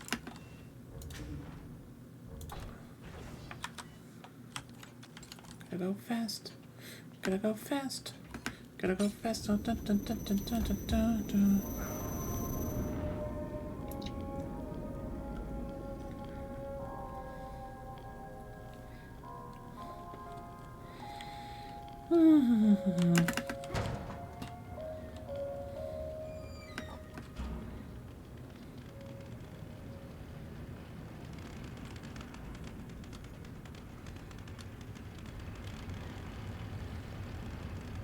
Shit. This is dead.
Damn it. What am I, an electrician?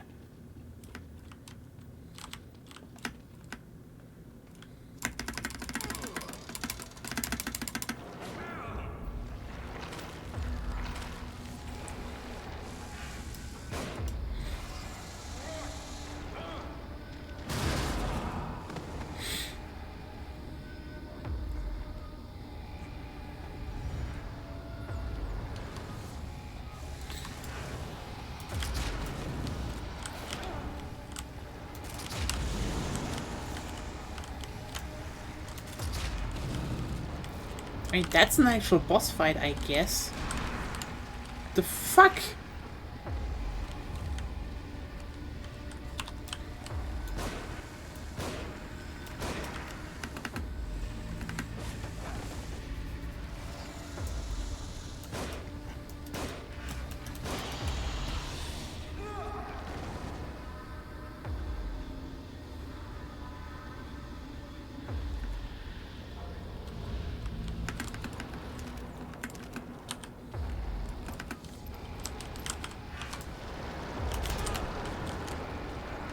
Pika, pika, pika, pika, pika.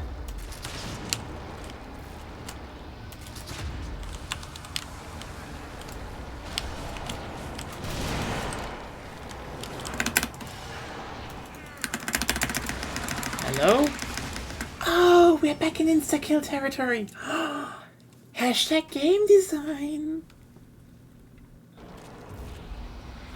Okay, wait a second.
So where the fuck is the thing?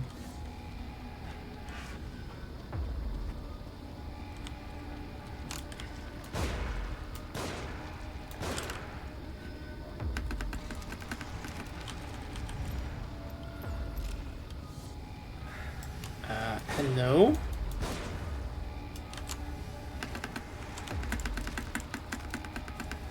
I mean, it's funny that we can recreate the Destiny loot cave long before before Destiny existed, but this is getting ridiculous.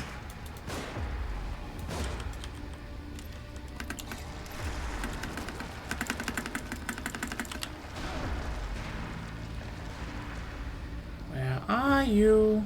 Get out! Fucker. Did I kill you too hard and you glitched? Did that happen? Lazy ass boss.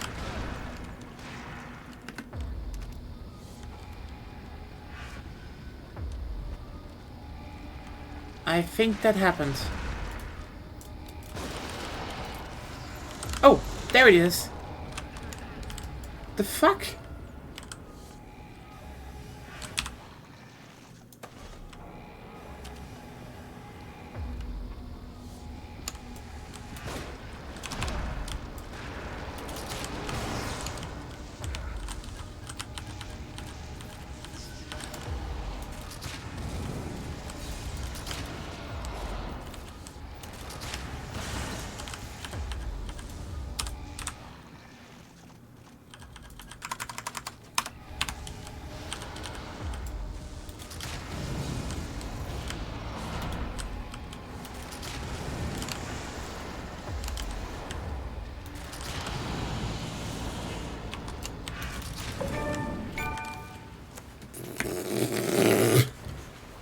I guess it was fixable, but holy shit. Hashtag Goop Gang. Oh, 10? 10,000 goop and the Destiny loot cave.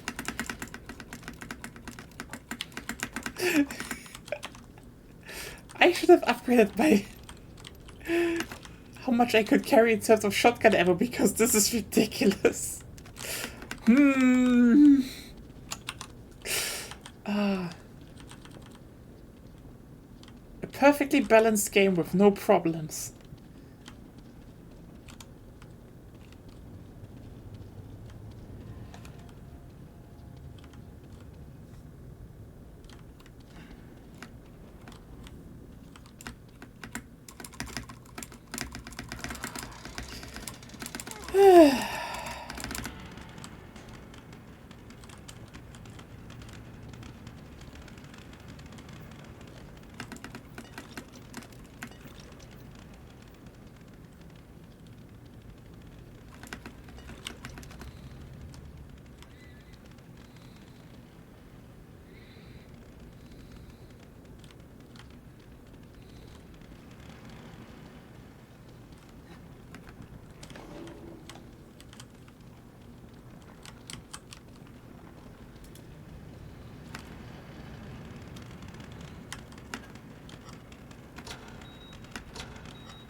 Why does it stop every day?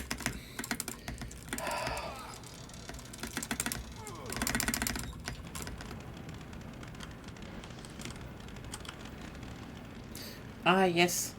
We're opening another unburied door. And hello, angel statue. This definitely has no meaning.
Oh, it's this one. I think we saw it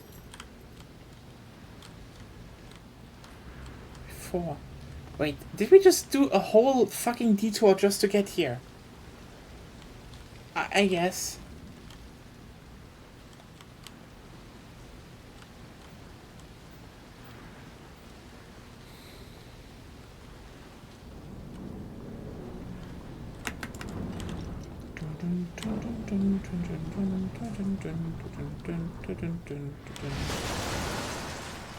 You?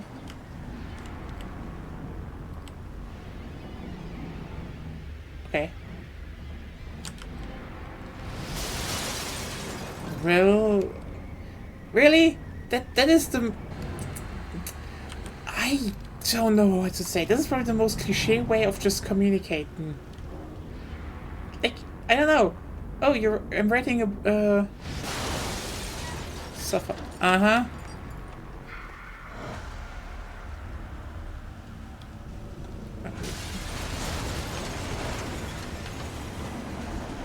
No, it's suffer. They're more clever here. You know, it's not the cliche word.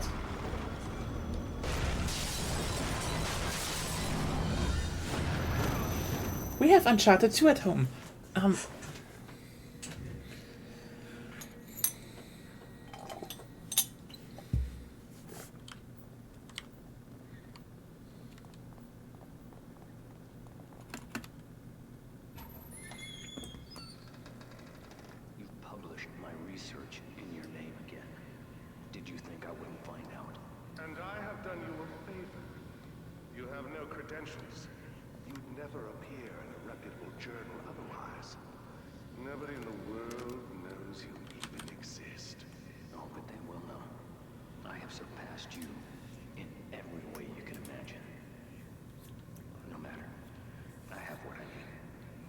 Left is the procedure. Indeed. That is why we are here. We?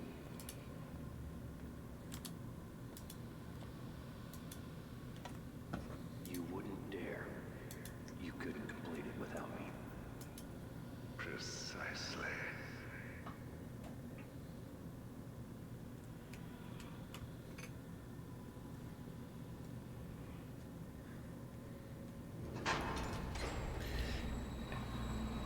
You know what's the funniest bit?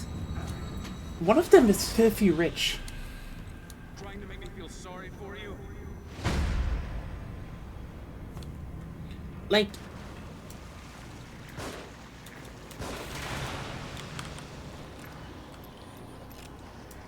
Remember that.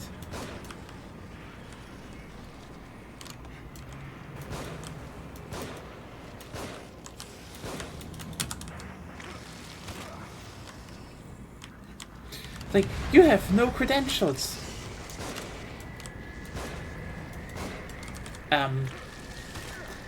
Literally, the fuck are you saying?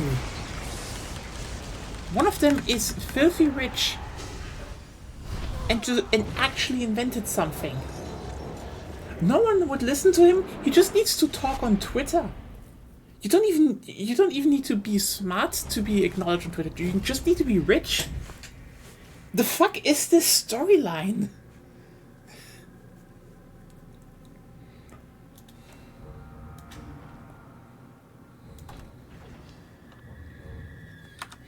Also, it was kind of obvious that the, you know, doctor, the guy works. What? I mean, the weird part is just that, like, you know, I mean, you know that the doctor was probably, you know, evil, but it's so fucking because it's still so fucking funny because, like, yeah, they aren't. Here's the thing, it was kind of obvious that you know, the doctor was gonna be like evil in some form, but it's still fucking amazing how long they actually pulled it on. I guess I bet with you next chapter the game will be over. It's just like they pull it at the last second and be like, haha, did you expect that? And like, yes, but also you could have hinted at it better. Like, it is so fucking funny. And Evil Within. The chapter's called An Evil Within. Oh god. they pulled the name. Use writers who use subtext, they're all cowards. I mean, I guess, but it isn't about subtext. This is more about, like, you could have just, you know, hinted at it better. Like, he's portrayed as the good guy up until, like, nope, I actually gonna just betray you. And the evil guy is like, oh, I just want to finish my research. Like, the fuck? I know the title dropped in the sequel, and I will try to get to it. That feels for shit. Oh, God.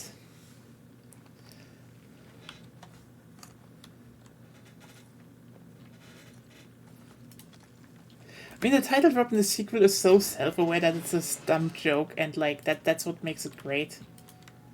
But, yeah. It is a roomy cell, yeah. Anyway. Nobody here at all?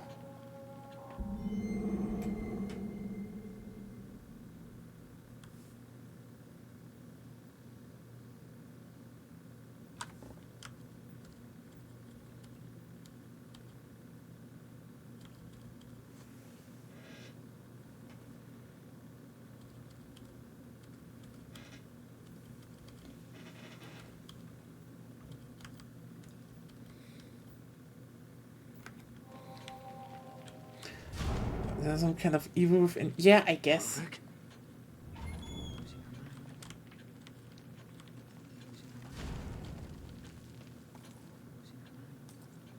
Shut up, I want to get to my lockers. So, how much did I miss? Let's see. God, I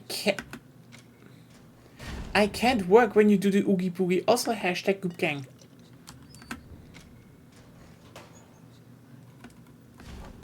So I missed 2?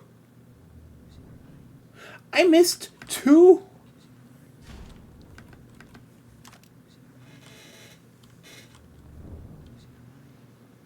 I know it's in my mind. Shut up. Could have done better with the cards.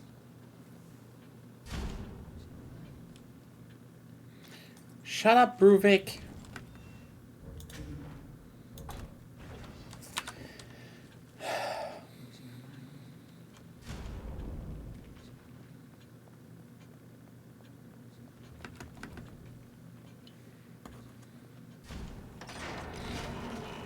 So what are we going to pick this time? This time, honestly, do we want to have full sprint or do we want to have full syringe? Yeah, you know what, fuck it, full sprint. Get your lazy ass moving.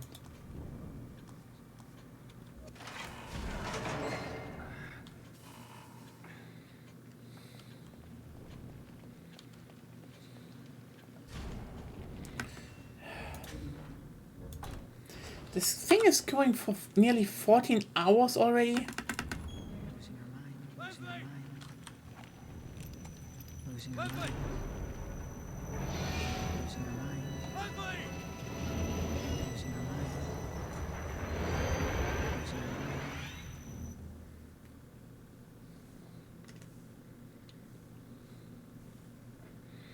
This way.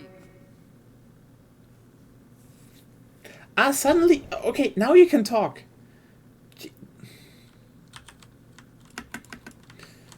God damn it, Leslie, don't even try getting twink points now. The other guy has better drip and I guess did more. I mean, they fired a gun, so I mean they also have eardrum problems now. And you know, you just scream shit all the time and now you're like this way. No, don't hope on like a bunch of bonus twink points at the end. This is over. Wait. Really? Wolfenstein-esque architecture.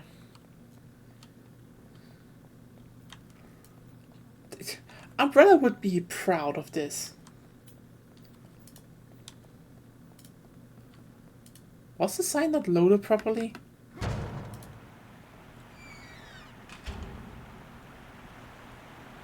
No, that's a thing, I guess.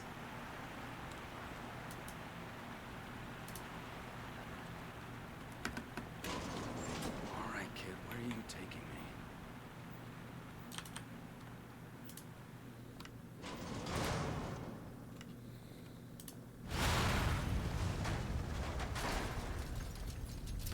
I mean, it's not that this is, that they really resorted to some of the safest level design visual-wise. I know.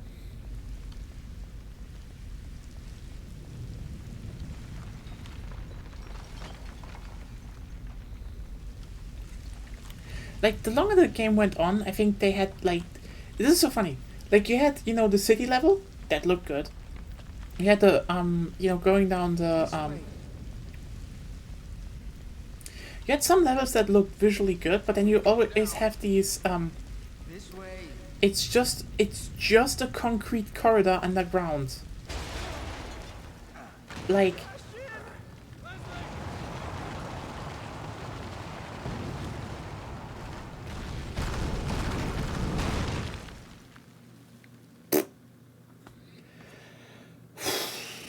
I mean, that sucks.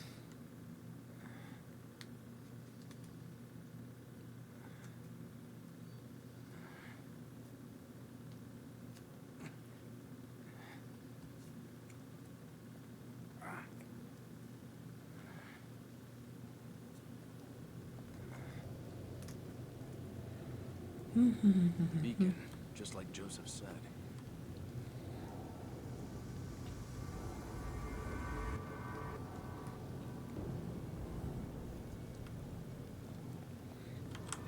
It's a metaphor. I mean,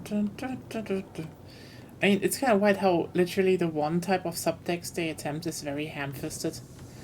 Oh well. I guess we could do the second game on Sunday. Next Sunday, who knows? I mean, I need to get back anyway first. See, I can take a train that arrives kinda late here, so I think when I'm home it's probably 21, 22 here, so unsure. Maybe we're just gonna do some small stuff. I mean, people are building on the Minecraft server. Who knows? It depends. I knew it.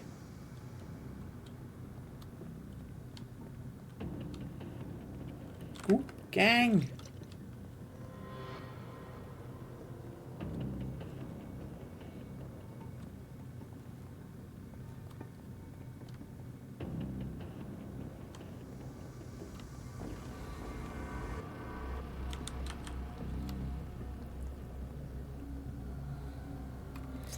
Yeah, that's the thing. Again, the thing with next Sunday is I might be able to stream, I might not. It really, really depends on when I'm home and how wasted I am from everything. Don't forget, this is gonna be like a 6 hour train ride again, or no, more actually.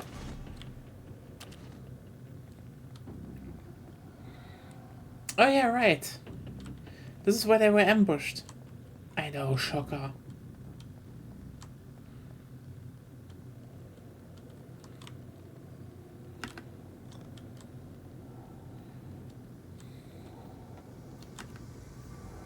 And, you know, when I get home, still need to, you know, maybe eat some dinner and stuff. It really fucking depends how well I am doing that day.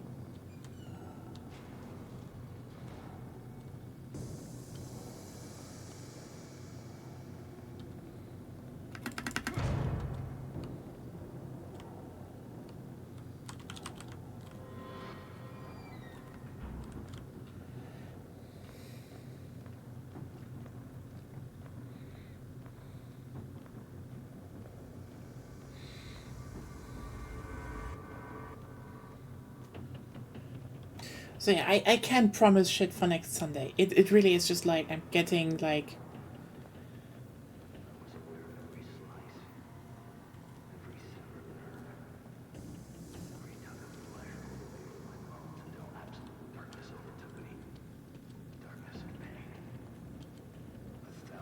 discover sensations as they probe my soul, examine my work.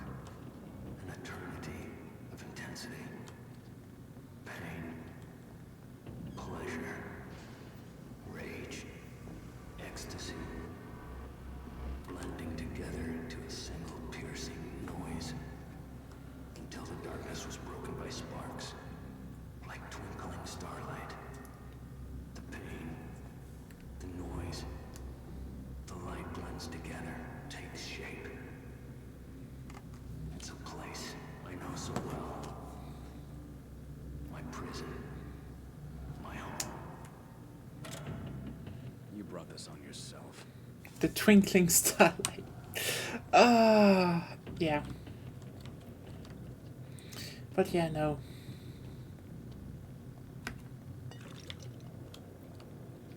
Again, I cannot promise anything for next Sunday. I think I'm at 24. Let's just see. Maybe it's a really late stream. Who knows?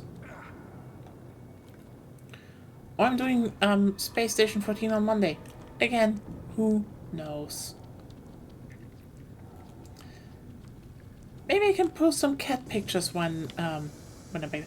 It's the blood pool again! Everyone, we are back at the blood pool.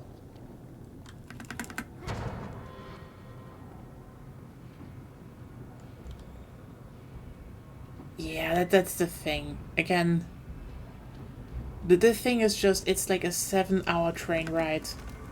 And I need to eat still in the end and stuff, so...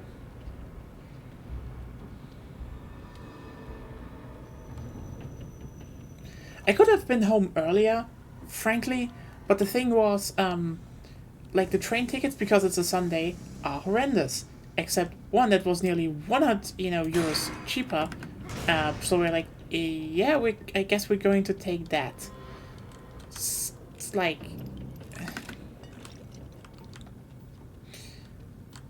That's that. And I mean, as I said before, they are working on the Riedbahn, aka it's gonna take a bit longer, not a lot longer, but yeah, they are fixing that shit up.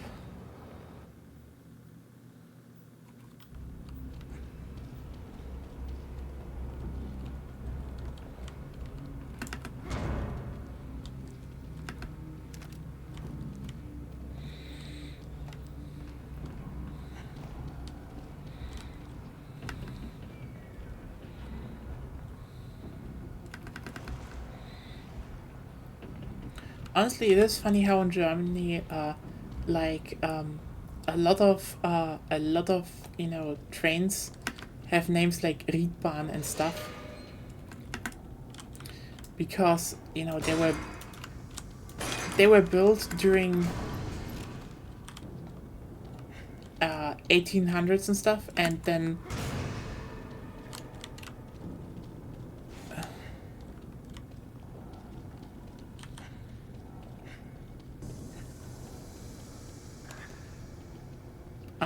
when it was still,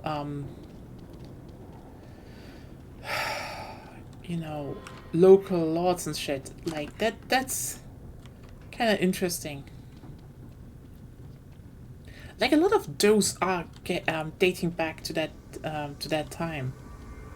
Hell, it's kind of impressive if you think about how much of, sometimes, how much of, train infrastructure in Europe, like Central Europe, like in the Germanic nations, German-speaking nations mostly, was planned like fucking far ahead, and not because they cooperated. No.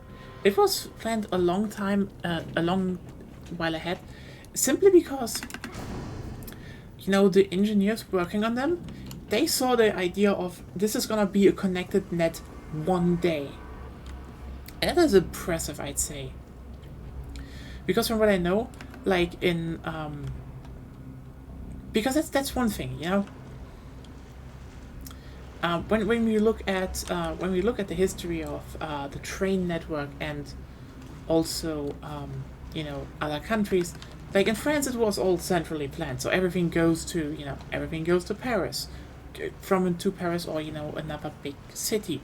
Meanwhile, in England, you had like most shit was, let's just put it simply, it was just done locally by some rich guy, and then it was just for their sake until you all nationalized it. It's a good network, but like the irony is in Germany a lot of people said, oh hey, they all built their own little networks and then they connected it and then it worked. But the reality is a lot of lines were already conceptualized as they will connect to other ones, and that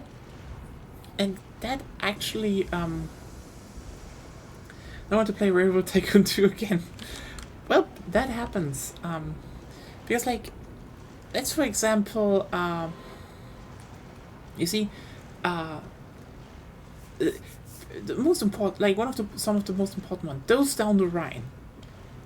Yeah, obviously a lot of them were like, yeah, the Rhine is already a major like hub, so obviously they should build railway lines that very fastly connect them, because they were like, there's gonna go cargo and train passenger trains over them. And most importantly, a lot of them thought like, okay,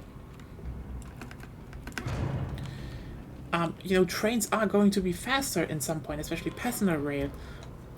So they specifically built, railway lines to, or bigger tracked, because they were like, okay, we need to plan them as some that will have high congestion, or some that even got planned in,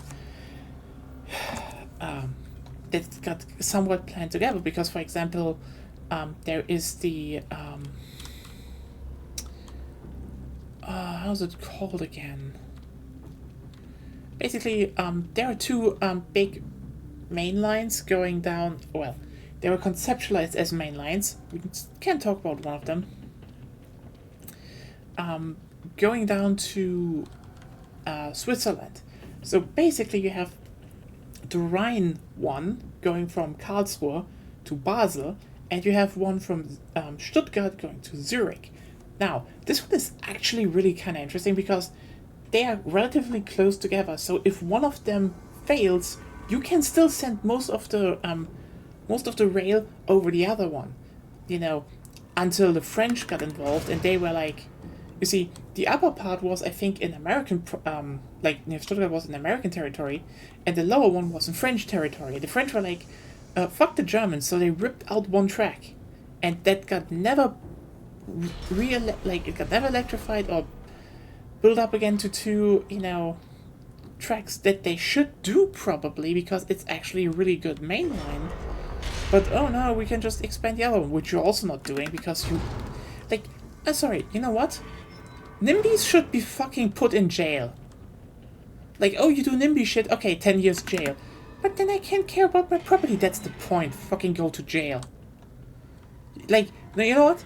The thing that would be close to your property, no, we're planning it through your property, fuck you. Anyway.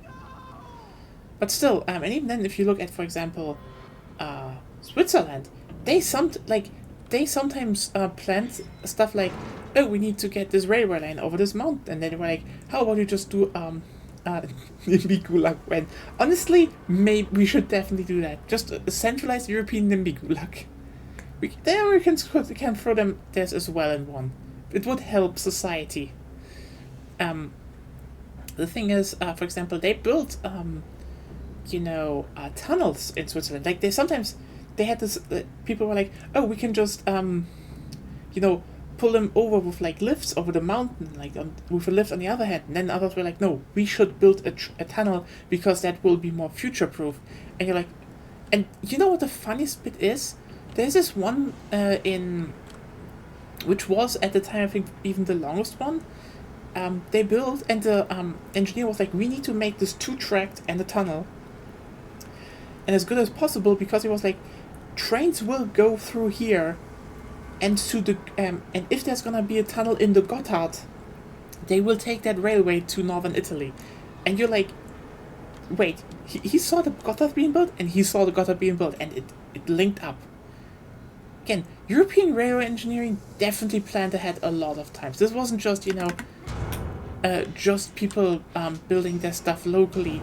This was also to a big degree, you know, them being like, okay, how can this link up? And that was the crucial part in the end.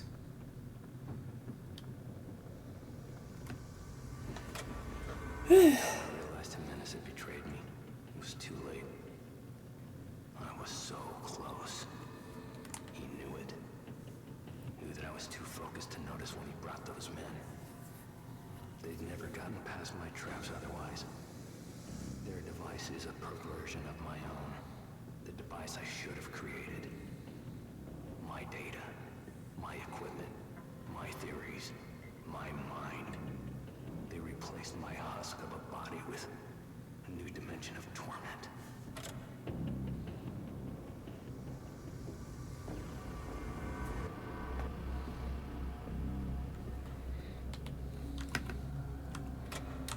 By the time I realized Jimenez had betrayed me, it was too late.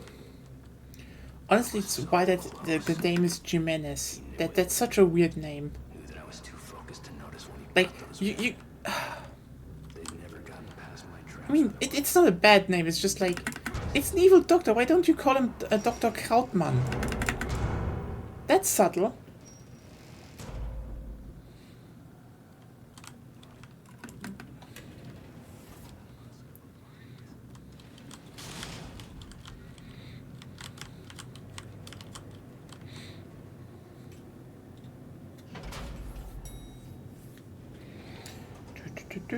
I see we are still saving resources with just the concrete wall. Oh no. Okay. Or we are getting directly into cutscene.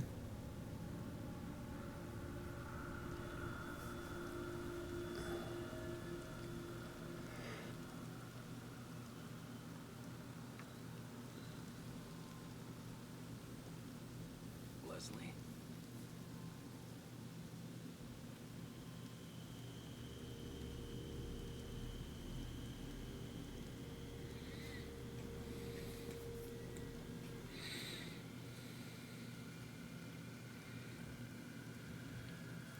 Honestly, I almost feel like I should play it in first person one day, because, like, if that got added later, how glitchy is it? How glitchy is gonna be first person?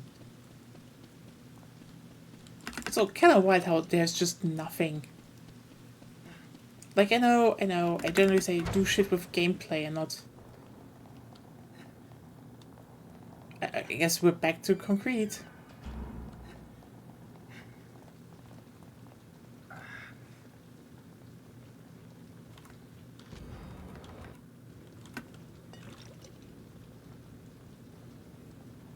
What do the map fragments actually do?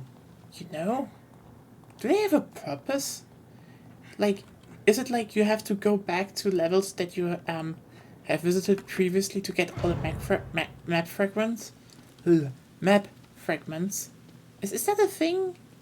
Or is this just, oh no, you just collect them? Ah yes, the vaulting over the hedge. Mm-hmm.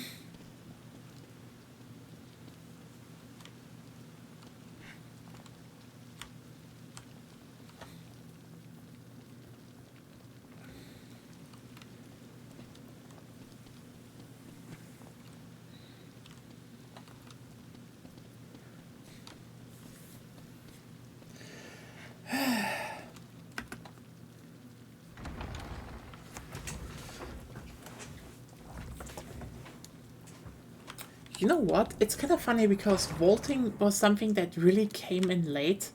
And ironically, like, so I still know. Vaulting happened, I think it really started with... Okay, so that's the funny part. I think vaulting really started with, was it Battlefield 3? They did that, you know, on a bigger scale first.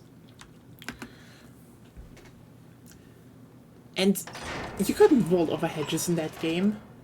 Good game though. Maybe I should stream that one day. That would be something.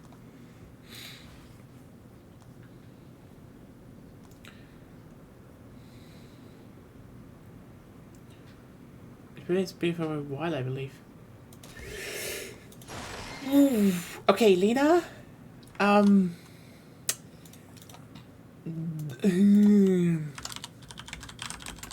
So, no, because Battlefield 3 was 2011. This game is 2014. Battlefield 3 was 3 years before that.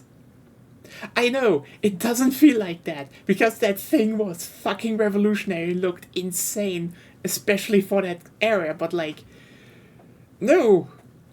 DICE really just did the new Crysis for that generation. You know, in the generation where Crysis 2 exists, that game is good. Maybe I should actually get the Crysis Remastered Trilogy one day. I fucking love Crysis 2. So yeah, no, Battlefield 3 was 2011. Afterwards, everything tried to head vaulting. No, actually not. Like, vaulting came slowly after that, but like,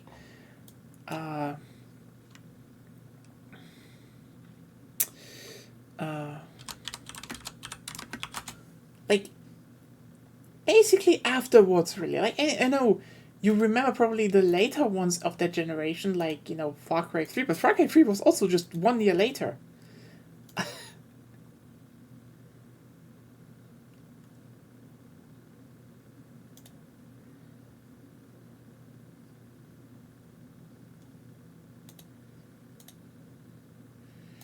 So, yeah, no, shockingly, Battlefield 3 is very fucking...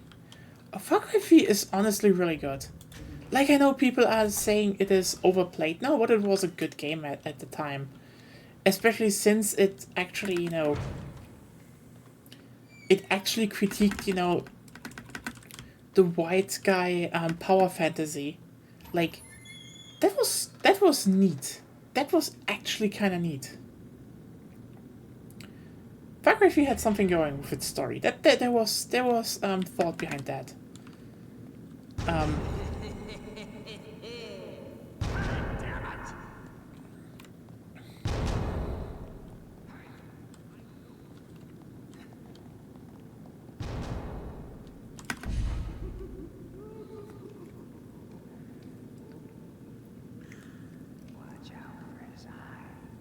What?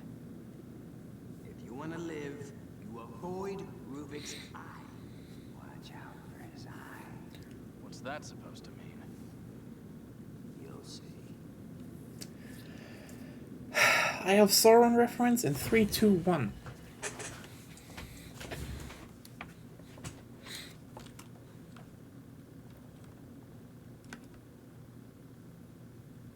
Poor guy. Rest in peace.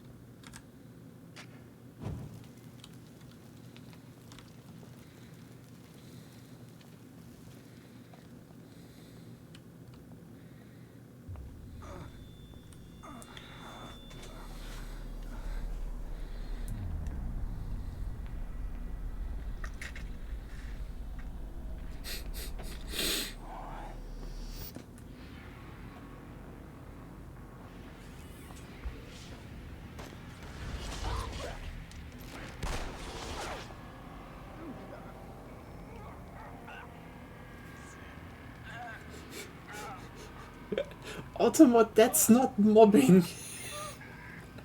Mods, can you please just allow it?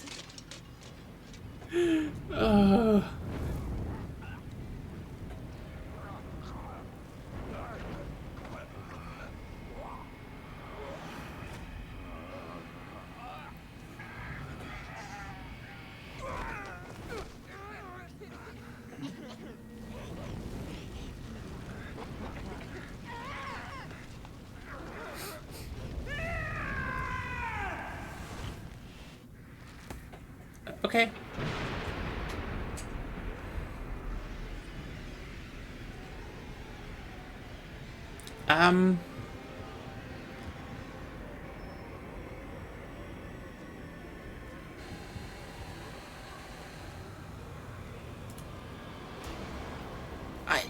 I have no words.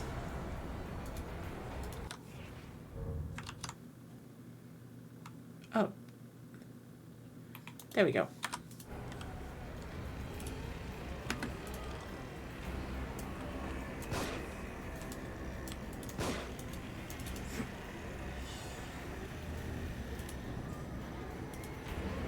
Is that it?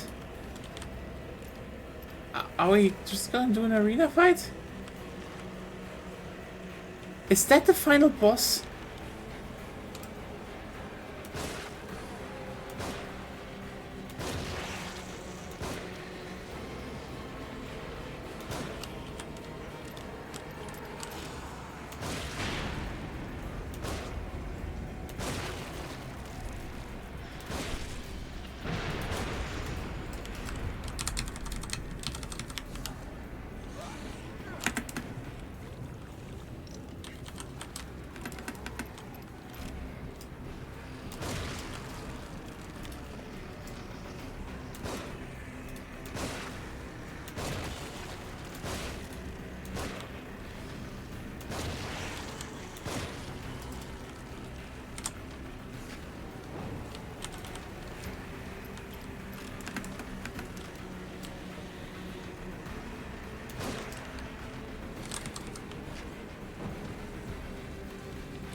Do I need to shoot the eyes? Is that a thing, or just shouldn't I bother?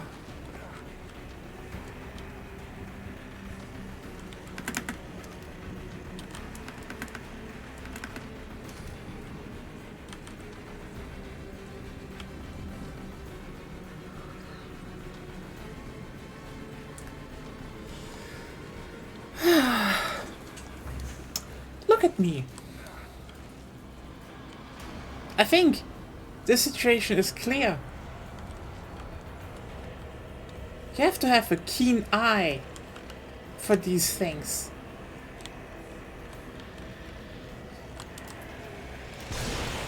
Blink and you'll miss it.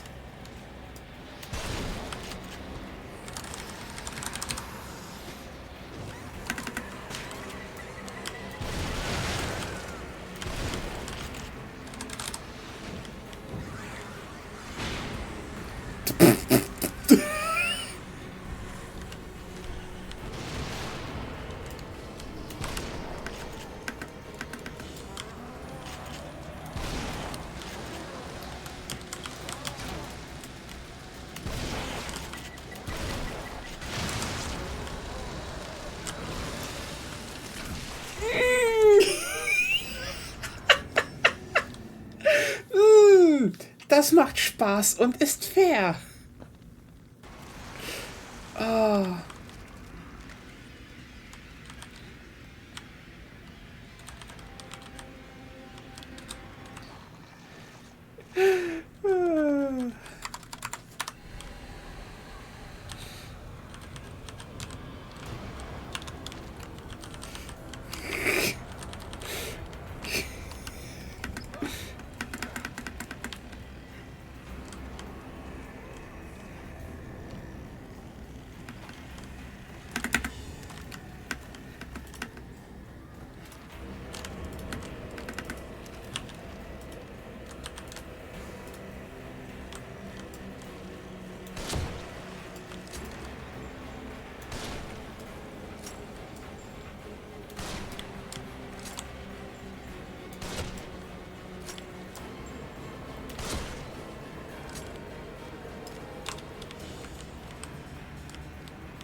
Hello. I just wanted to... There we go.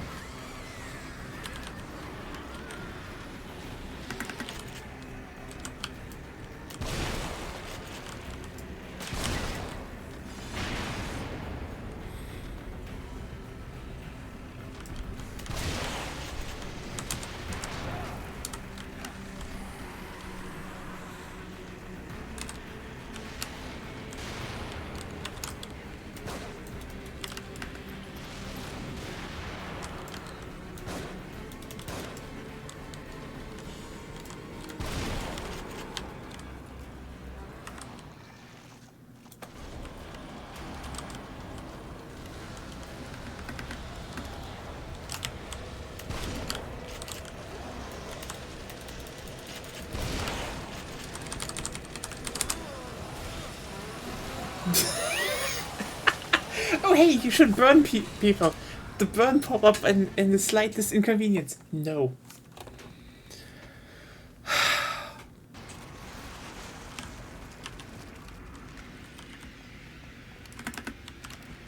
Yeah, this is, oof.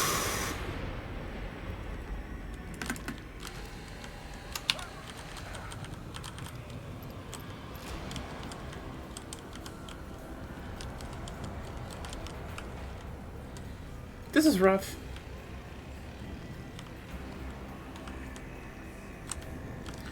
Oh, free spear. Good, I take that.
There we go.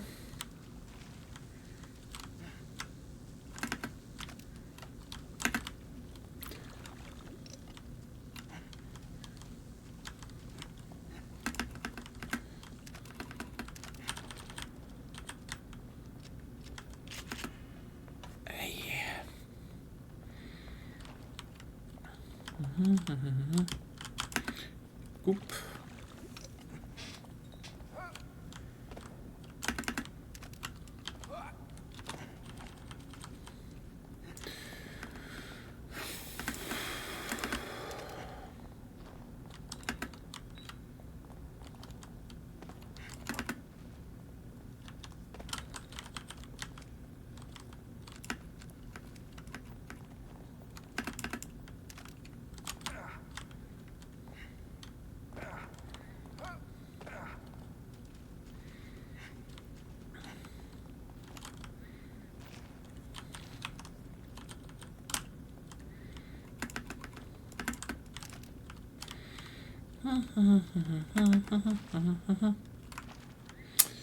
Oh well.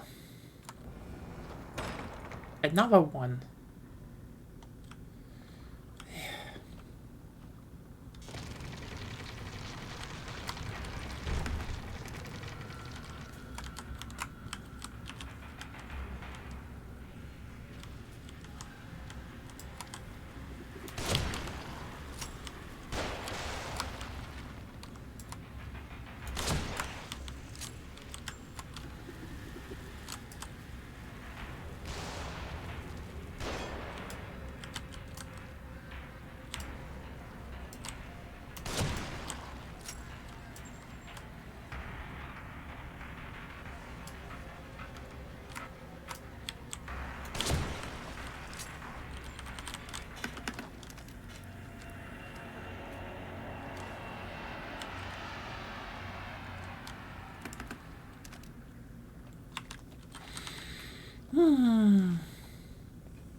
Oh well.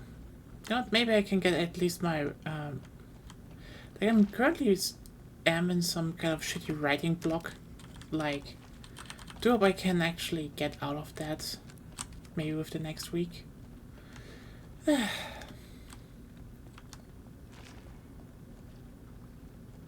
don't know. I'm still guessing, like, where could I even upload shit, like, you know. I don't want to do it on, you know, the usual quote-unquote sites, TM. It's just general stuff. And right now it is mostly just, you know, handing it to people I know if they're interested instead. And then just, you know, wait and see.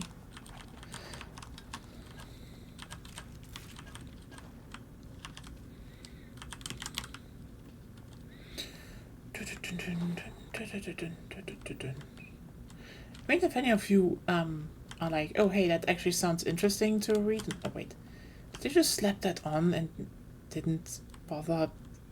Oh god. Yeah, it's the same thing as this, and they just slapped it on the side, and we're like, oh, that's fine, that's fine, that's fine. It's supposed to go over something solid, but that's fine. It's just in the air now.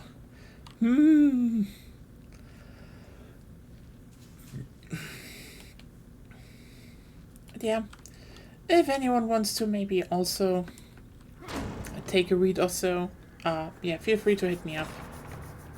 It's not much, but it's something, I guess.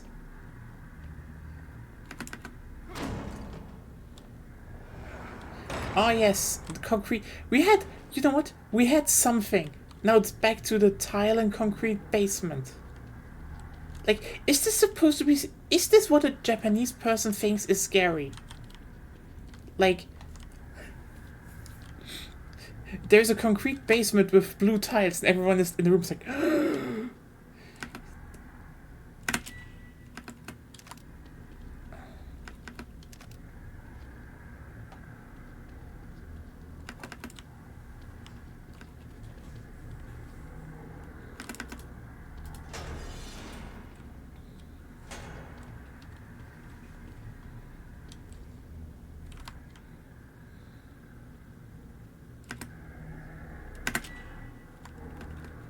yeah, it's definitely budget constraints, which is wild that they had budget constraints.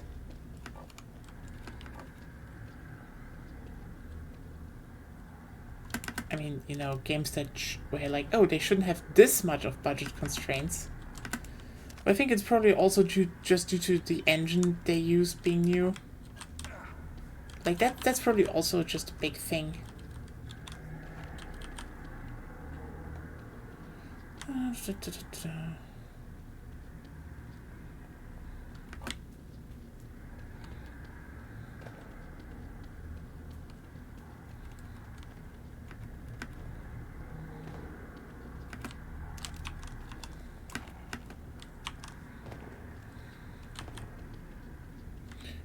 Yeah.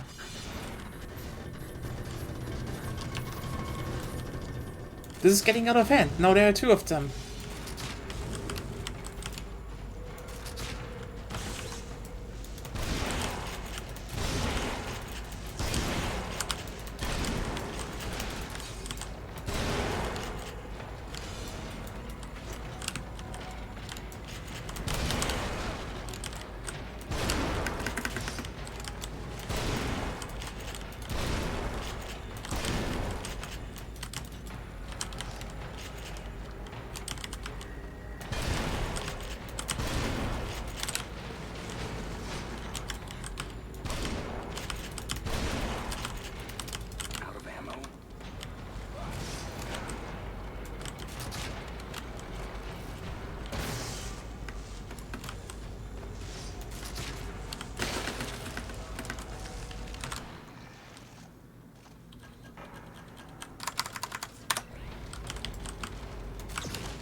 Hello, Pringlita.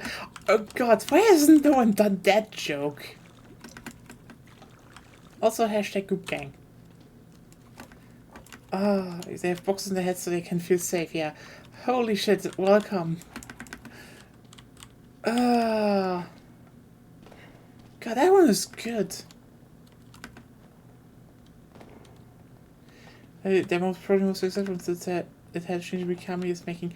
Honestly, I am not even surprised to hear from people that the second one might just be better. Like, at all.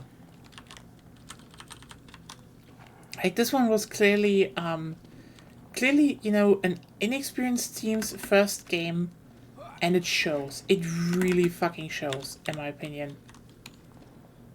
Wait. Do you all say the fucking Roomba sauce again?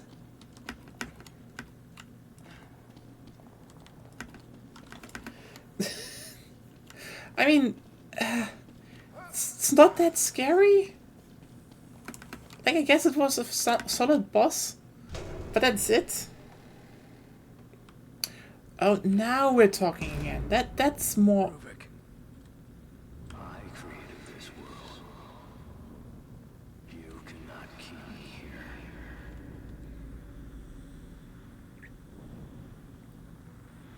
Oh, hey. I guess.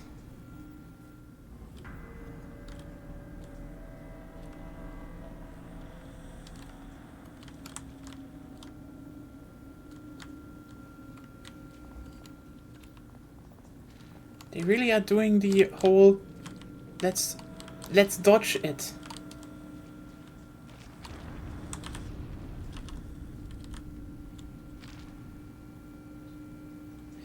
It really is just brain.jpg.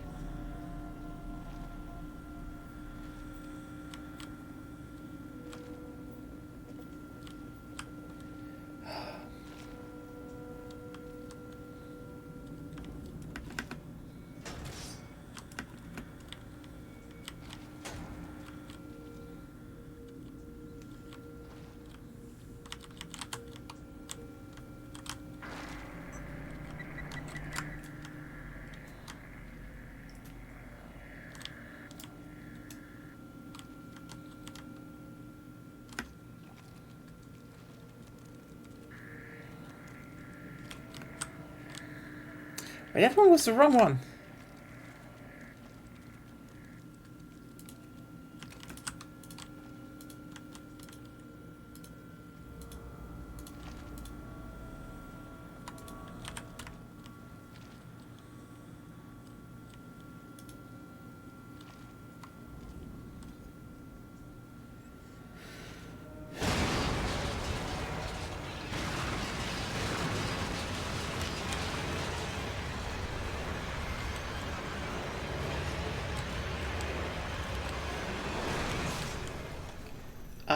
It's kind of wild that they have these Crash Bandicoot scenes. It's like Serbian Psycho. What did the Serbs? Okay, yeah, actually, no, the Serbs did do a lot of wrong things.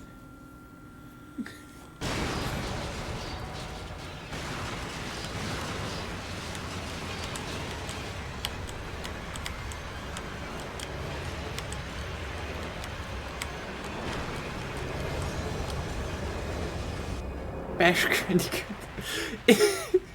Oh, we're back here. Lol, LMAO. This game is all over the place. Evo.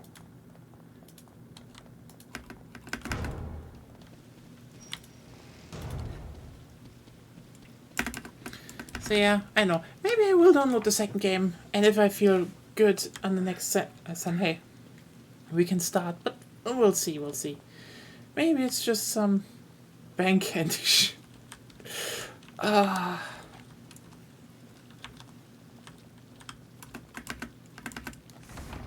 mean, I know what they were going for, but here's the thing.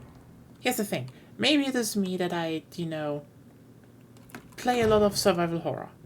Maybe it is also me that I'm, you know, at least when it comes to games, I'm not easily spooked. Like, fun fact. When it comes to, you know, like, here's the funny thing. When horror is very unique for me. So, games?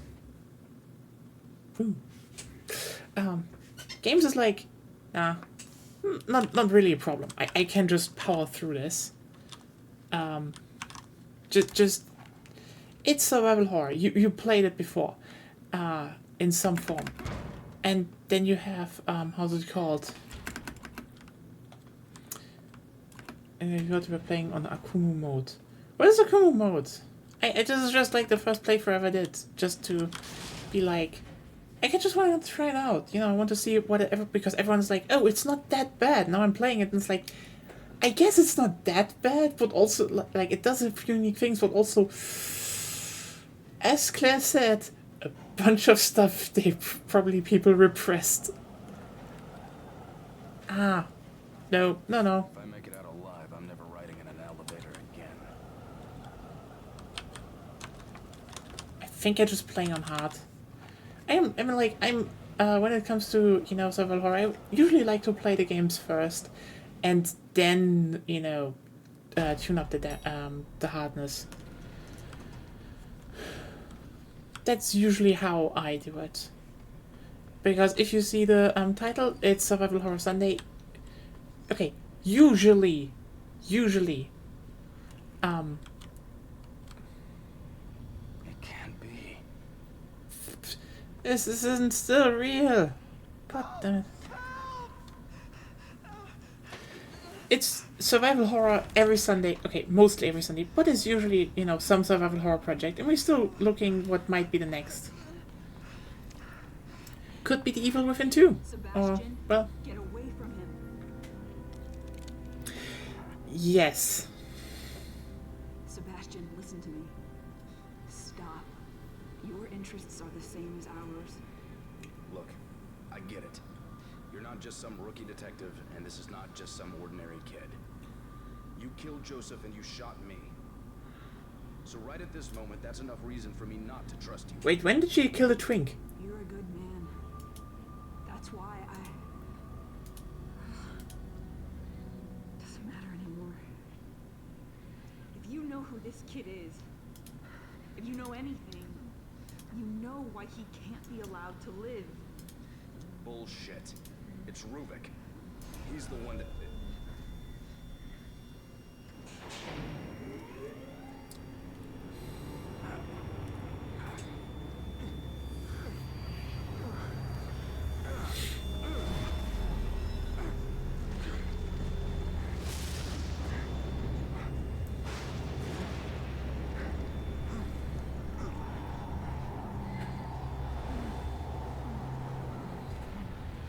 Leslie, stop.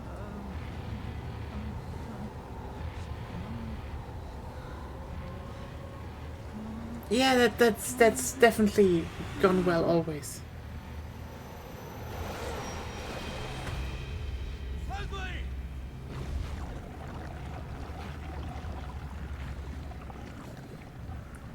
I bet that's someone's fetish.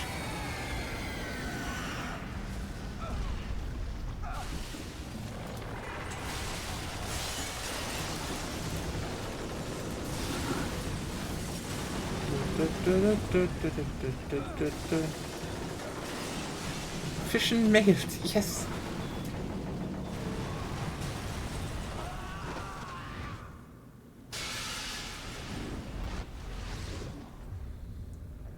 Hashtag slurp the drink.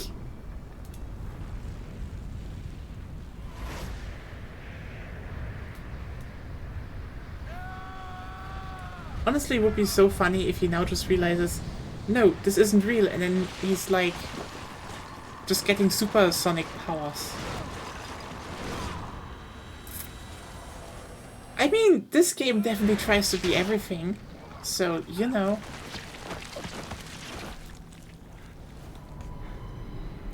I mean, yeah, Inception, the game, actually fits this one really well. Really well, actually. But even Inception has harder rules.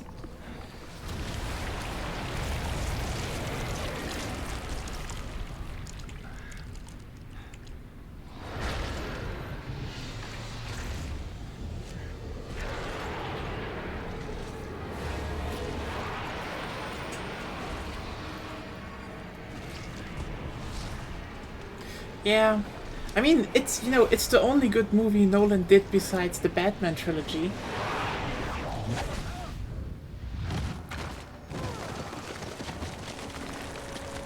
And now there will be furious typing.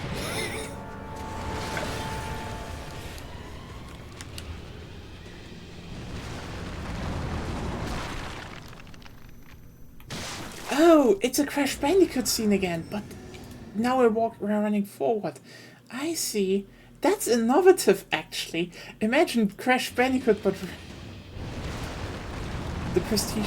I have not seen the Prestige, honestly. Like, I mean, that's the irony. I'd say I watched a few of his movies, and I wouldn't say it's bad. Like, here's the thing. I don't want to shit on him. Like, I think Christopher Nolan is a good director, and yet, wait. Does the monster have braces? The fuck? Why does it have braces? I don't think you can save that smile.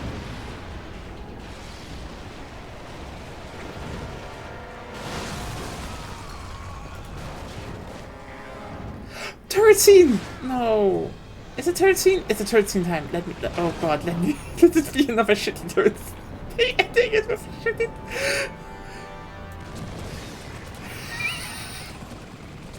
With the giant. I mean, this one is better than the other one, but so why was the other one in first person? And why does it have red rings? What the fuck? Why do they change?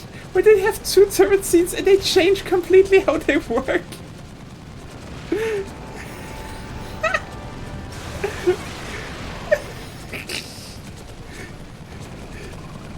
Why do I have a hut all of a sudden?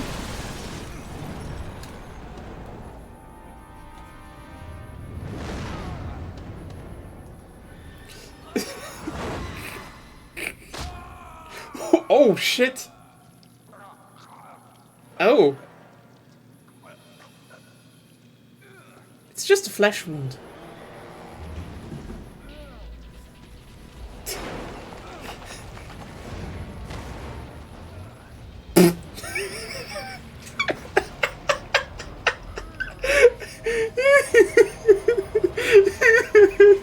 Yeah, I guess you need to get a rocket launcher from somewhere.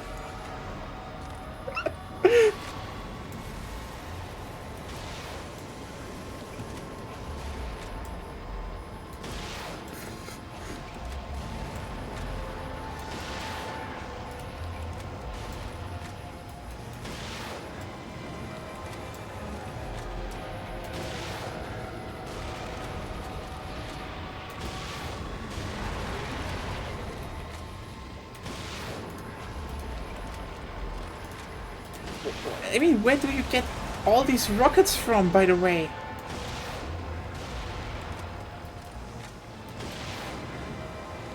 They're so they're rockets, they shouldn't be this imprecise.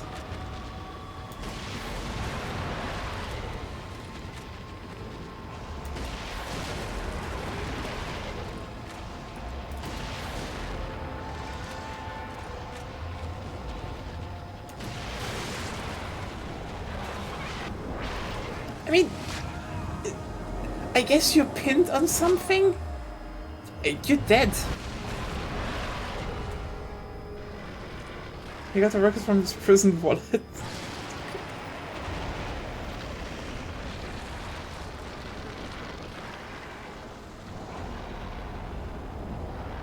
Oh, we have another Dead Space at Home scene, I guess. Actually, this is Modern Warfare 2 at Home. Or Modern Warfare 1. The Modern Warfare 1 was where you shoot the bad guy.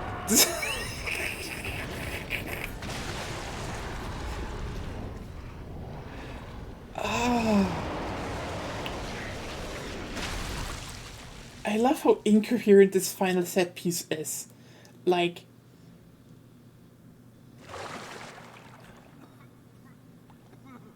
you fucking know how...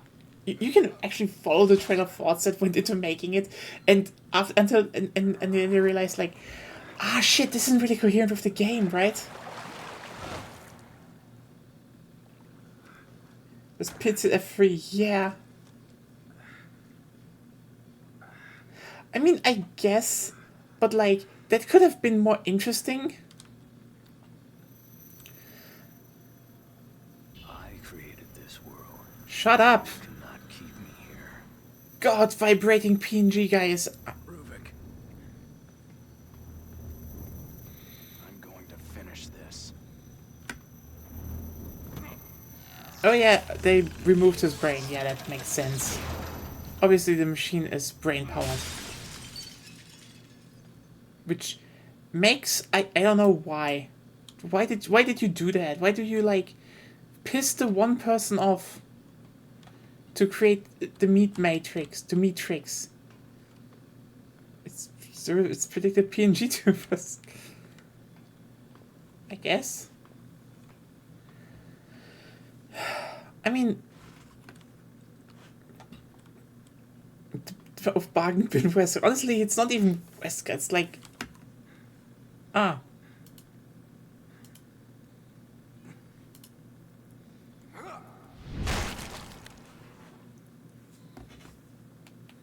Vital sign, sir.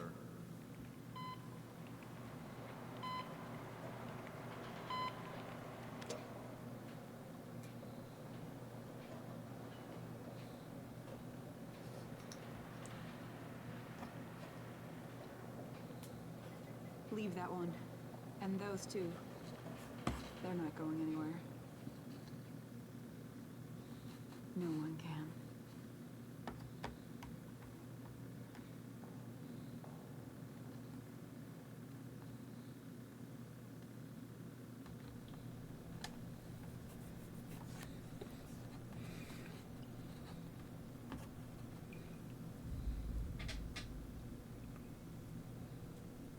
It was evil within.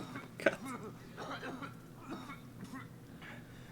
Oh, they hooked up a lot of people to that.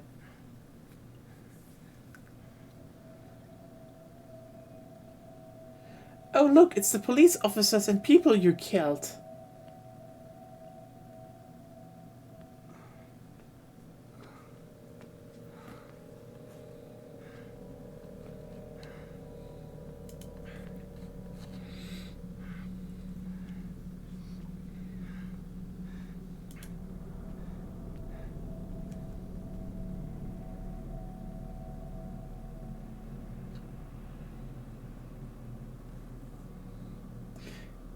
How wrinkly do you think you would be for staying in the bathtub for so long?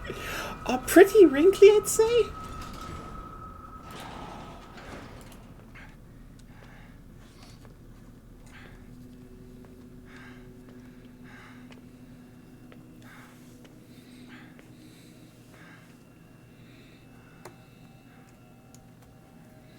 The fuck happened here? Just to, you know, I guess, get some people hooked up. Mental walking proof. Ah, that's true. That much can be true.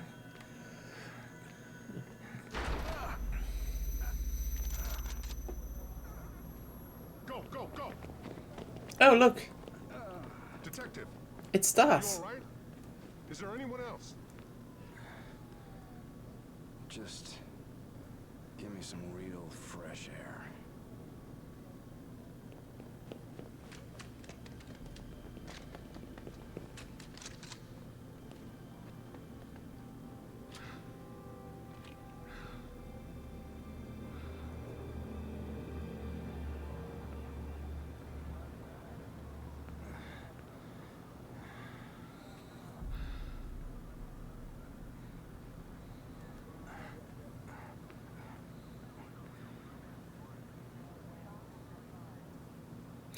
And he's gonna turn around and he has to, you know.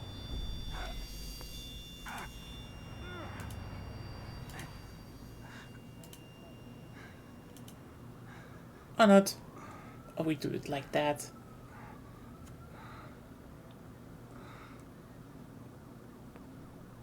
And we know who took over the body.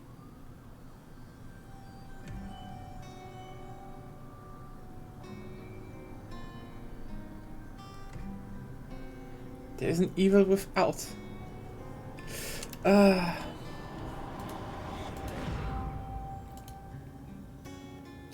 mean, like...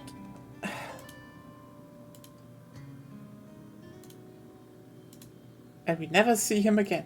I don't know if they planned something. Like, here's the thing. You know? If you really, if what you said with the whole, you know, secret society is true,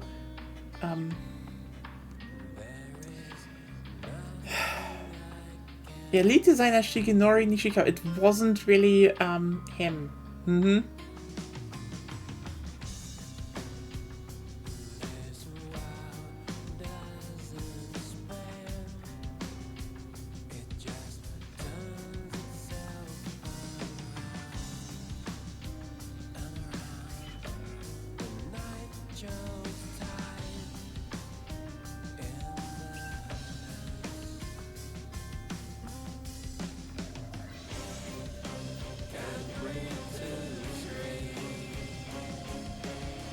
Oh look, it's Ikumi Nakamura. Yeah, you see it's her. She really has a good style. I think this is also why Ghostwire Tokyo has so much fucking drip.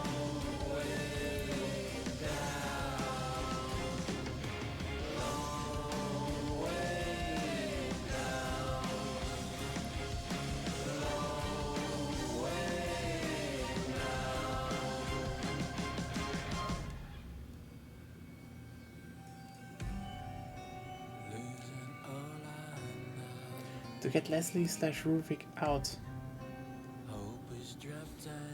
I mean, I kinda expected that.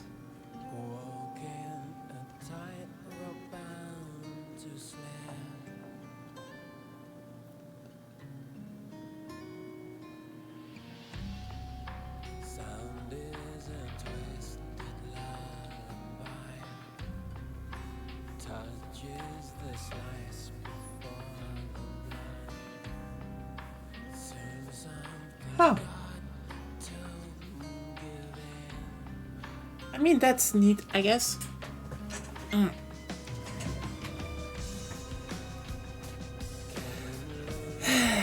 And that's why I probably won't play it.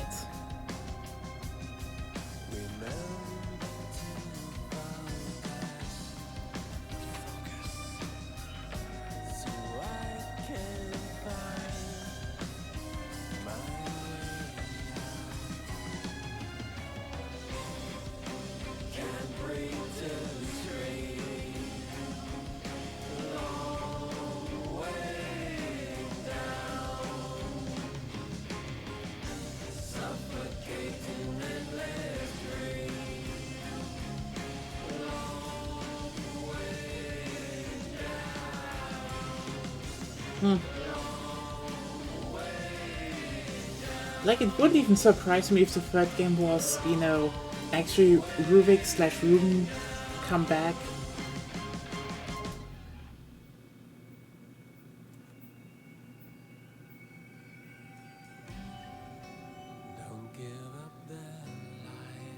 I feel like literally probably the third game they probably were like, you know, Ruvik is back, and it turns out he's actually not that much of an evil guy. He's just, you know, really, like, it's a thing.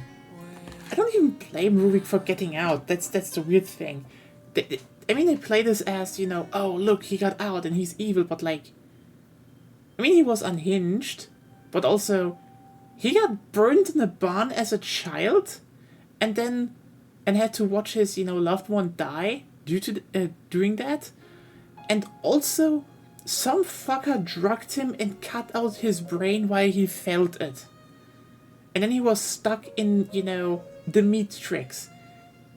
The guy probably just needs like 1 or 2 years to adjust to the real world and, you know, being human again. That's what a thing he did. Like, I mean, you know what? Here's the thing. From what I saw, what he did was he wanted to, you know, connect people's psyche, which that's not directly that much of a bad thing, but like the people who put him in, they created a Torment Nexus, and like, I mean, the guy just was like a whole bunch of suffering, and they're like, You know what? Let's make him suffer more while stabbing him in the back and use that to power the Torment Nexus. It's like, good idea, people. Seriously. No, honestly, if there was ever a third game, I was like, yeah, he would probably come back and, you know... I mean, that's the thing, yeah, that's the irony. I know how he was written, I know why, but like, it feels really ass-pulled. Like, the thing is, you could have had really this good opportunity because everything is there that he's literally just... Like, he's like that. Because not only of the backstory, because like... I mean, imagine your brain getting ripped out and put in the machine. Just trying to be like, oh yeah, that makes him a bad guy. It's just like... Listen, you just... kind of wrote a guy I like kind of understand doing it, you know?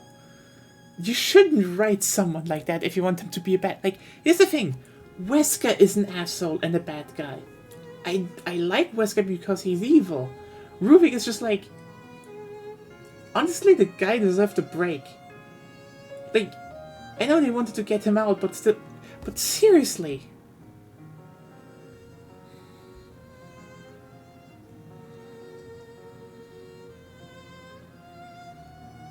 Oh well. I guess I will install the second game and then we'll see if that will be the next title. Or if we're gonna do something else in between. We have to see. You know, wait and see.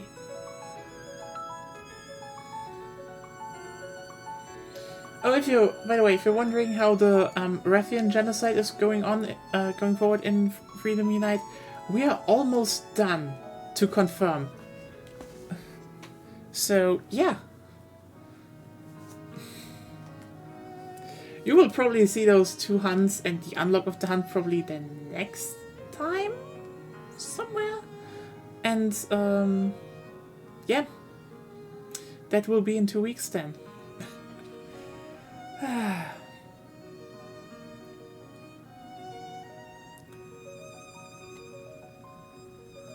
How many are dead now? I think 81? We're almost... I think we are at 80 flying wyverns or something.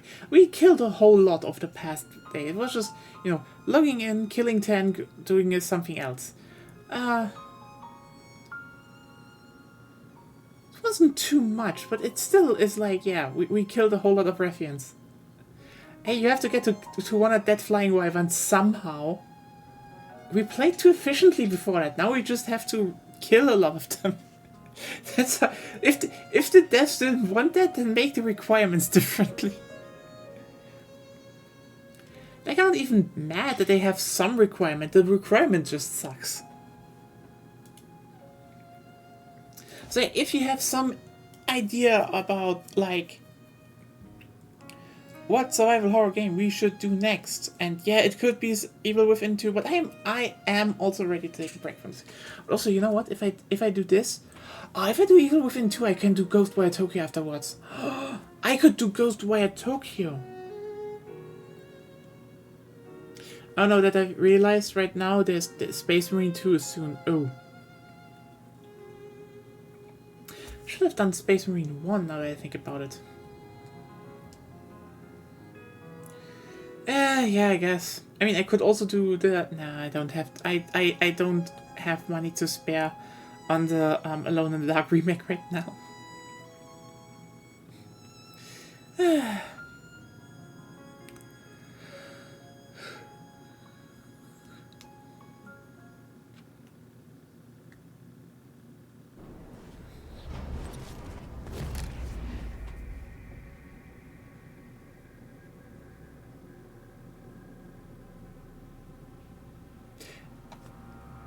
You know what? I find this funny because I love when survival horror games are like, you play through the game, have a full auto rifle. I like that. But also, the fuck is this?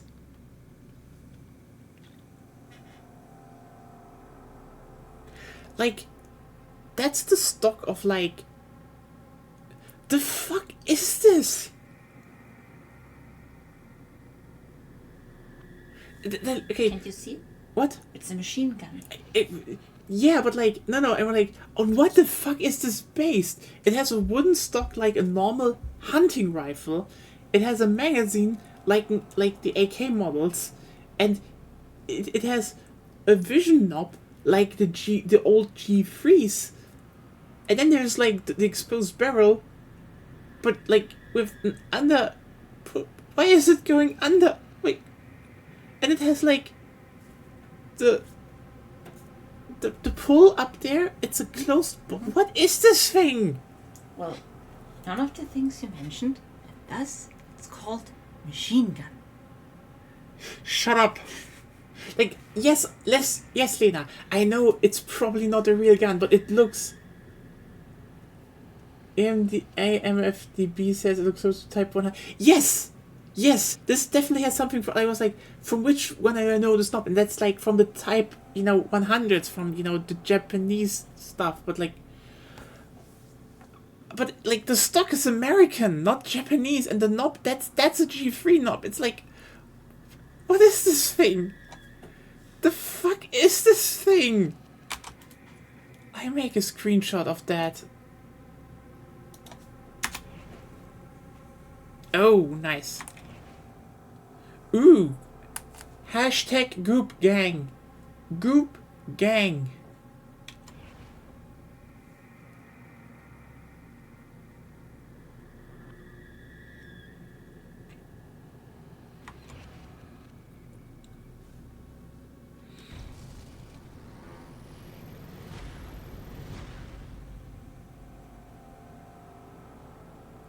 I died 66 times?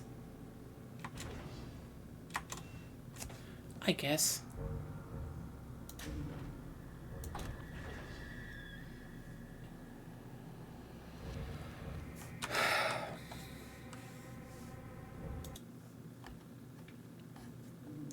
I know. Almost.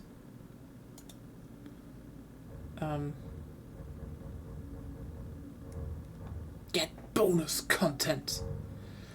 I guess that was The Evil Within 1. Yeah, so, it's now red and spooky, I guess, the background. What can I say?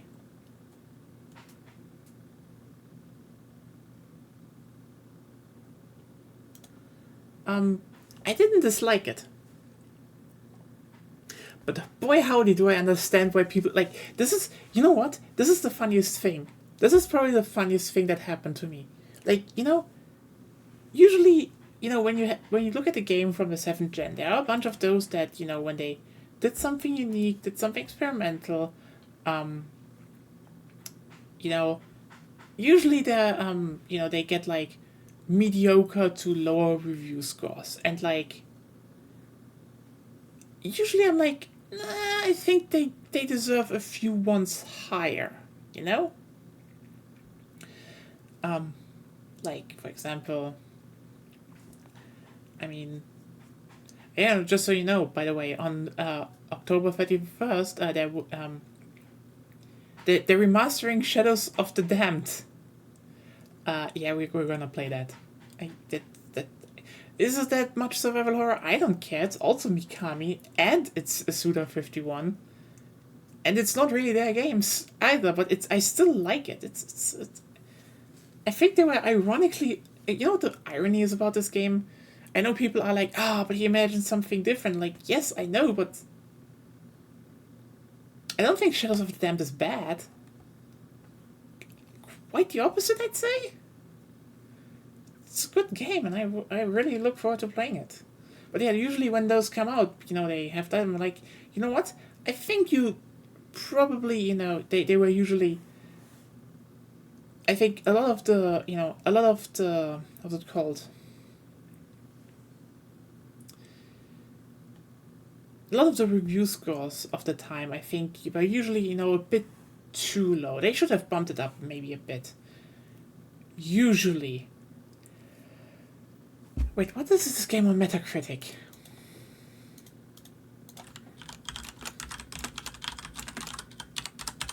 Just the average. 75.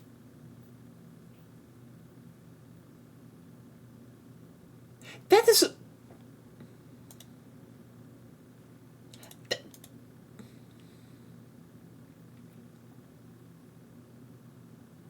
Okay, honestly, I this is the first time I say that, but boy howdy did they give them Bethesda and Mikami bonus points. That's a 7 at best. 6.5 is probably more accurate. The fuck?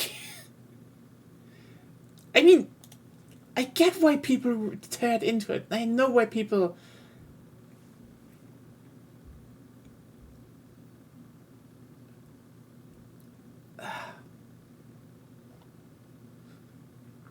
I don't get it. Oh, okay, the PC score is lower. It's just 68. Yeah, you know what? I get that to a degree.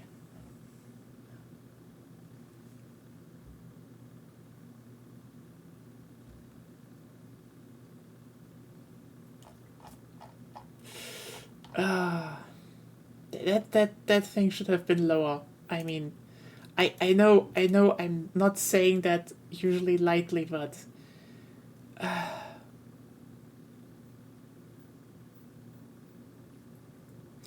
know, that's the thing.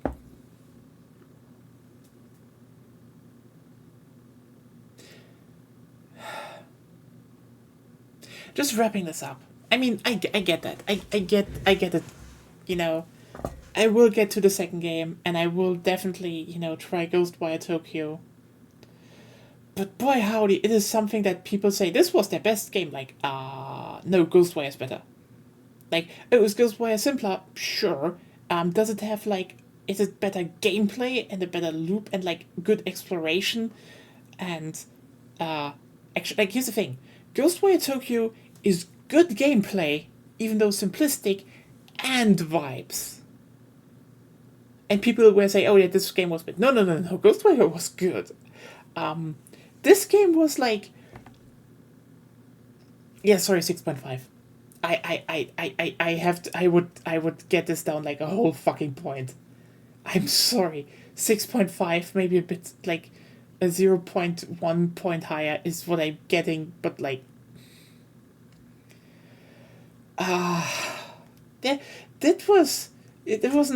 This has been an eye-opening watching experience. Yep. And you know what? This is the interesting part here. See, I'm streaming regularly now for nearly 3 years, I think. 2 or 3 years. And I've been streaming survival horror games nearly every Sunday then. Every single survival horror project I started, I almost 100%ed.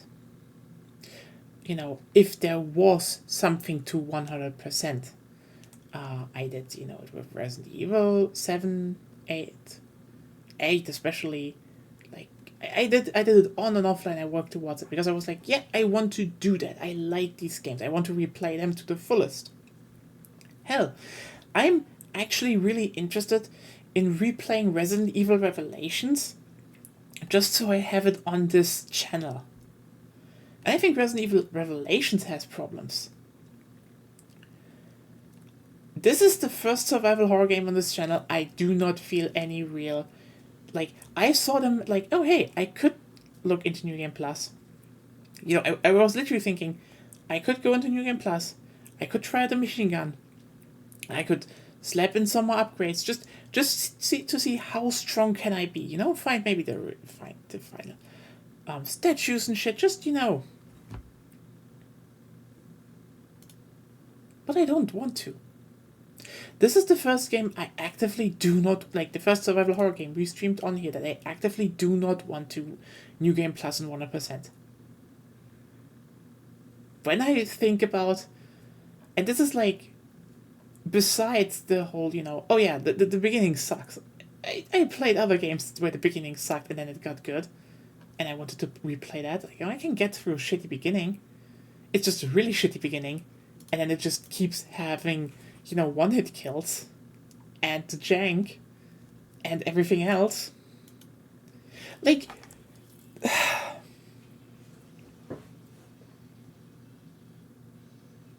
where to fucking start with this?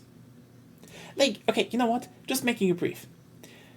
It really tries to be every game that was popular at the time at once. The whole stealth sections just don't work. It's like they really try to do everything at once instead of focusing on a core gameplay loop that is fine. Okay, you know what? It's just like not that good. Like, I'm sorry. I'm sorry. Like, here's the thing. I think Resident Evil Revelations is probably the closest thing in feeling to movement and, you know, how weapons fire to this game. It also feels a bit more, you know, less weighty and impactful. And Revelations is still leagues better in terms of gameplay and movement, because that feels actually like this game. When I moved, it just feels floaty. The guns don't feel like they have that much impact, which is weird because again they sometimes have more gore, but like you get outclassed by a 3DS game.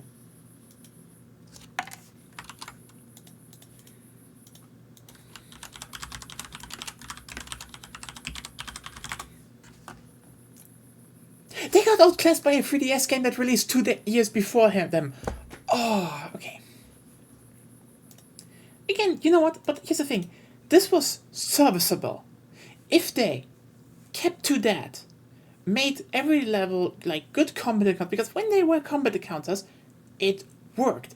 They had some loop going. But they couldn't really get it done on this engine, I guess. You know, id Tech 5, which is like, I guess, the curse of id Tech 5. Only Wolfenstein works on that engine. Wolfenstein. So, but then they decide, how about we make the most bullshit annoying survival horror enemies known to mankind? Like,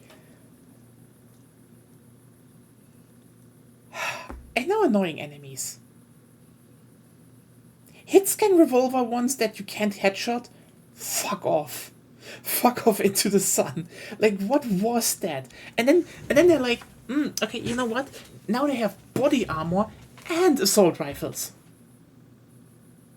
What the fuck was that? What the fuck was that about?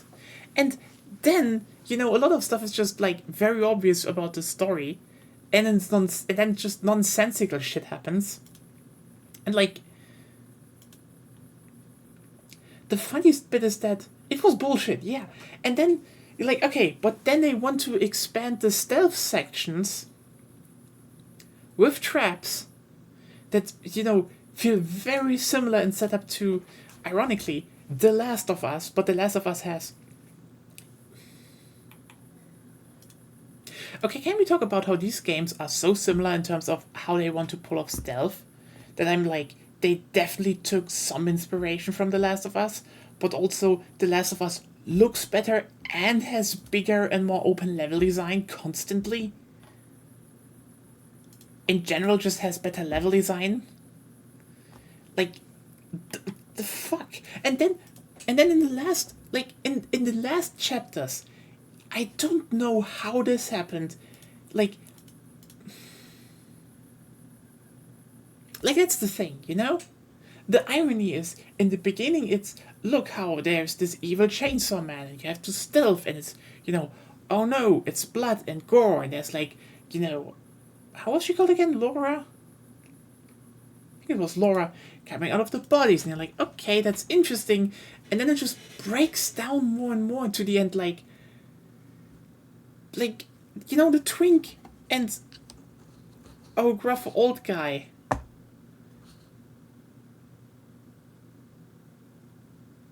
The twink and the bear. They're just, like, the twink is like, look, I found the bus. And he's like, oh, you found the bus. Like, does this thing even work? I guess. And then, I don't know. And then just Kidman runs in the background and tries to start it. And you're like, the fuck?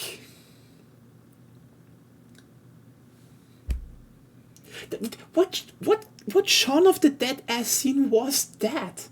You know, followed up by, you know, the fucking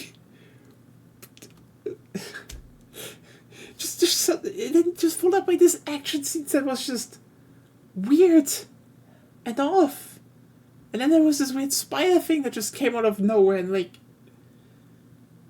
I don't know. And then they're like, oh, you know what? You have to go down this you have to go down this building full of, you know, dark hallways and traps. And like, okay, you know, that's funny. Why the fuck are there death Roombas? Like, it's okay. Here's the wild thing. Okay, this game started with gore, but you know, it copied shit from, you know, the popular, you know, horror / indie scene at the time. And then it switched over to Resident Evil 4 at home. And then just the writing just pivoted hard to, like, yeah, they wanted to be more hard-boiled action, but it was just funny. Like, it was just so fucking baffling to see the dialogue just turned, like, not like, okay, it was probably unintentionally funny, but it was written funny. It was literally written in a funny way.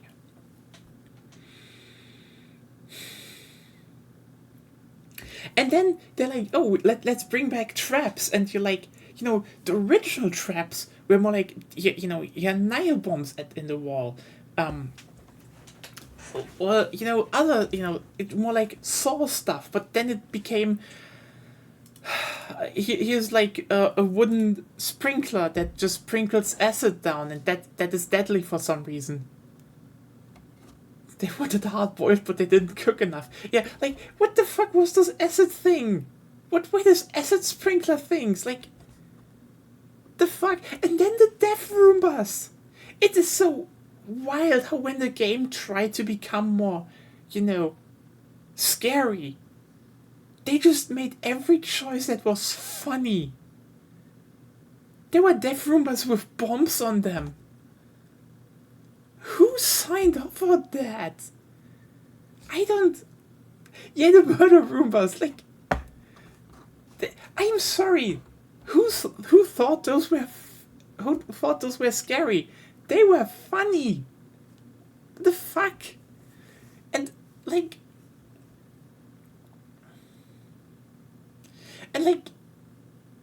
everything just became comedic, but like written comedic, but probably wasn't wanted to be that. Like, it didn't try to be not comedic. It's just, I am so baffled by I didn't expect this, like, the last chapters to take all these choices that they made, and it's like, yeah, you know, when the visuals align, you're like, oh yeah, they're onto something. And then you remember there's the whole rest. I don't get it.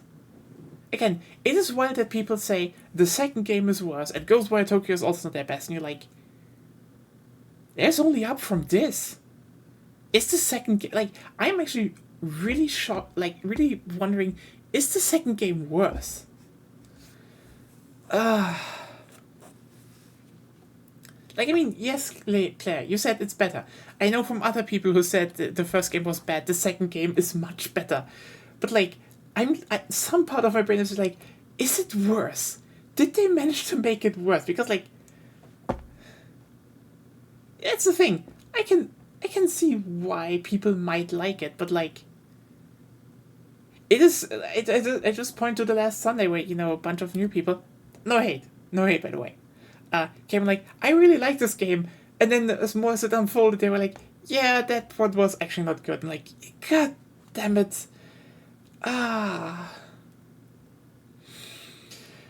No New Game Plus. I'll download the second one, and then we'll see how fast we get through that, because, you know what, I do want to get to Ghostwire Tokyo after we do Shadows of the Damned then. That might actually be, you know, the upside for the game. actually be, because like, I mean, let's just be clear here.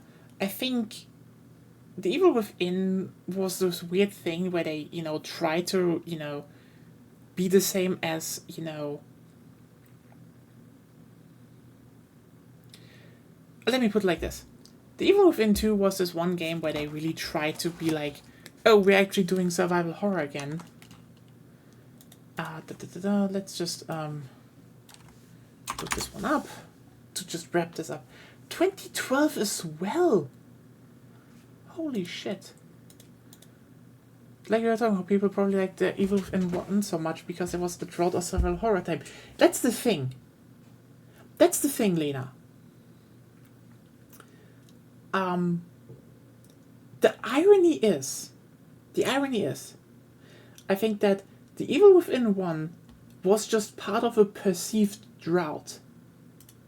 Like, the more I look at the times when shit came up, like, first of all, for some reason, I guess people never filed the Last of Us as survival horror, even though it is. Like, I don't, like, everyone trying to say the opposite, or just, sorry, it's a survival horror game. From the core gameplay, it's survival horror. It's like, literally is an offspring of Resident Evil 4. That came out before this game. That was there. And also just had, like, insanely good crafting and shit and stuff. Like, that game really streamlined and did so much well on the core mechanics. And also, yeah, 2012 was Resident Evil 6, and this was the game probably everyone looked at, but, like, 2012 was also Resident Evil Revelation, and subsequently in the next years, they released Resident Evil Revelations on literally every fucking platform possible. And that one was better. It even had a raid mode. That one was fucking good, honestly. That raid mode was good, like, holy shit. And you could play that co-op, I think, like, yeah. And then you had Resident Evil Revelations 2.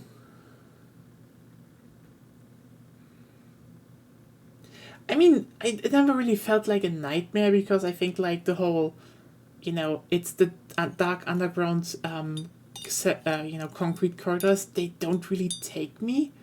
They don't really grab me. Like, I think something that's normal but off is much more nightmarish. But, yeah.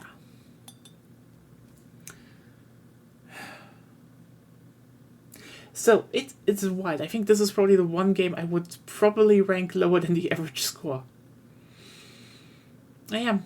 Time to get to Evil Within 2, and then hopefully we are done in time for Shadows of the Damned.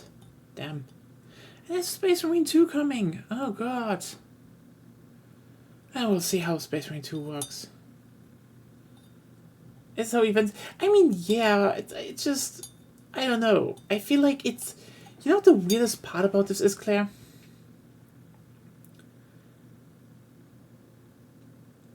I feel like it's still a missed opportunity. Because it's such a sledgehammer thing. You know? Actually,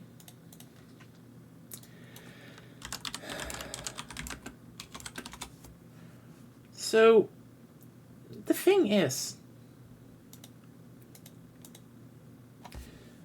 like, just to wrap this up, because I think this is why I think the whole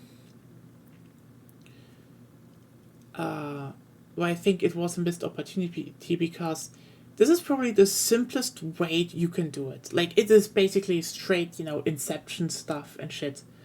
It is definitely the most simple way you could say, oh, you transition from one area to the others. I think visually they have some really good designs. They have some really good imagery. But I think how they string it together, they don't, like... Here's the thing. If you would ask me, how would you design a game about, you know, that isn't this nightmare world, I would say, still design it like a Resident Evil game. Meaning, you start in a central area, and you explore outward. You could make it more like, Resident Evil 8 or something. Make it a bit more, non-linear maybe. But you could still keep it somewhat linear. But then, the more you adventure, the more you realize how this thing you think is a real world is off and falls apart. Like, I'd said it before, when one thing I liked about the Dr. House rewatch is how much they set up things being normal, so that when the first Mindfuck episode comes up, even though in hindsight you're like, oh yeah, right, this felt off the whole fucking time, how this thing jumps around, it's just like, that's something you cannot translate in, like, this thing from movies, or TV shows where scenes get cut together, and you can, play it off as nothing unusual is here until you realize, wait, this was weird in hindsight. You can't translate that well into a game. I think in a game, everything needs to fall apart or feel off while you can explore it to get the maximum effect of this idea.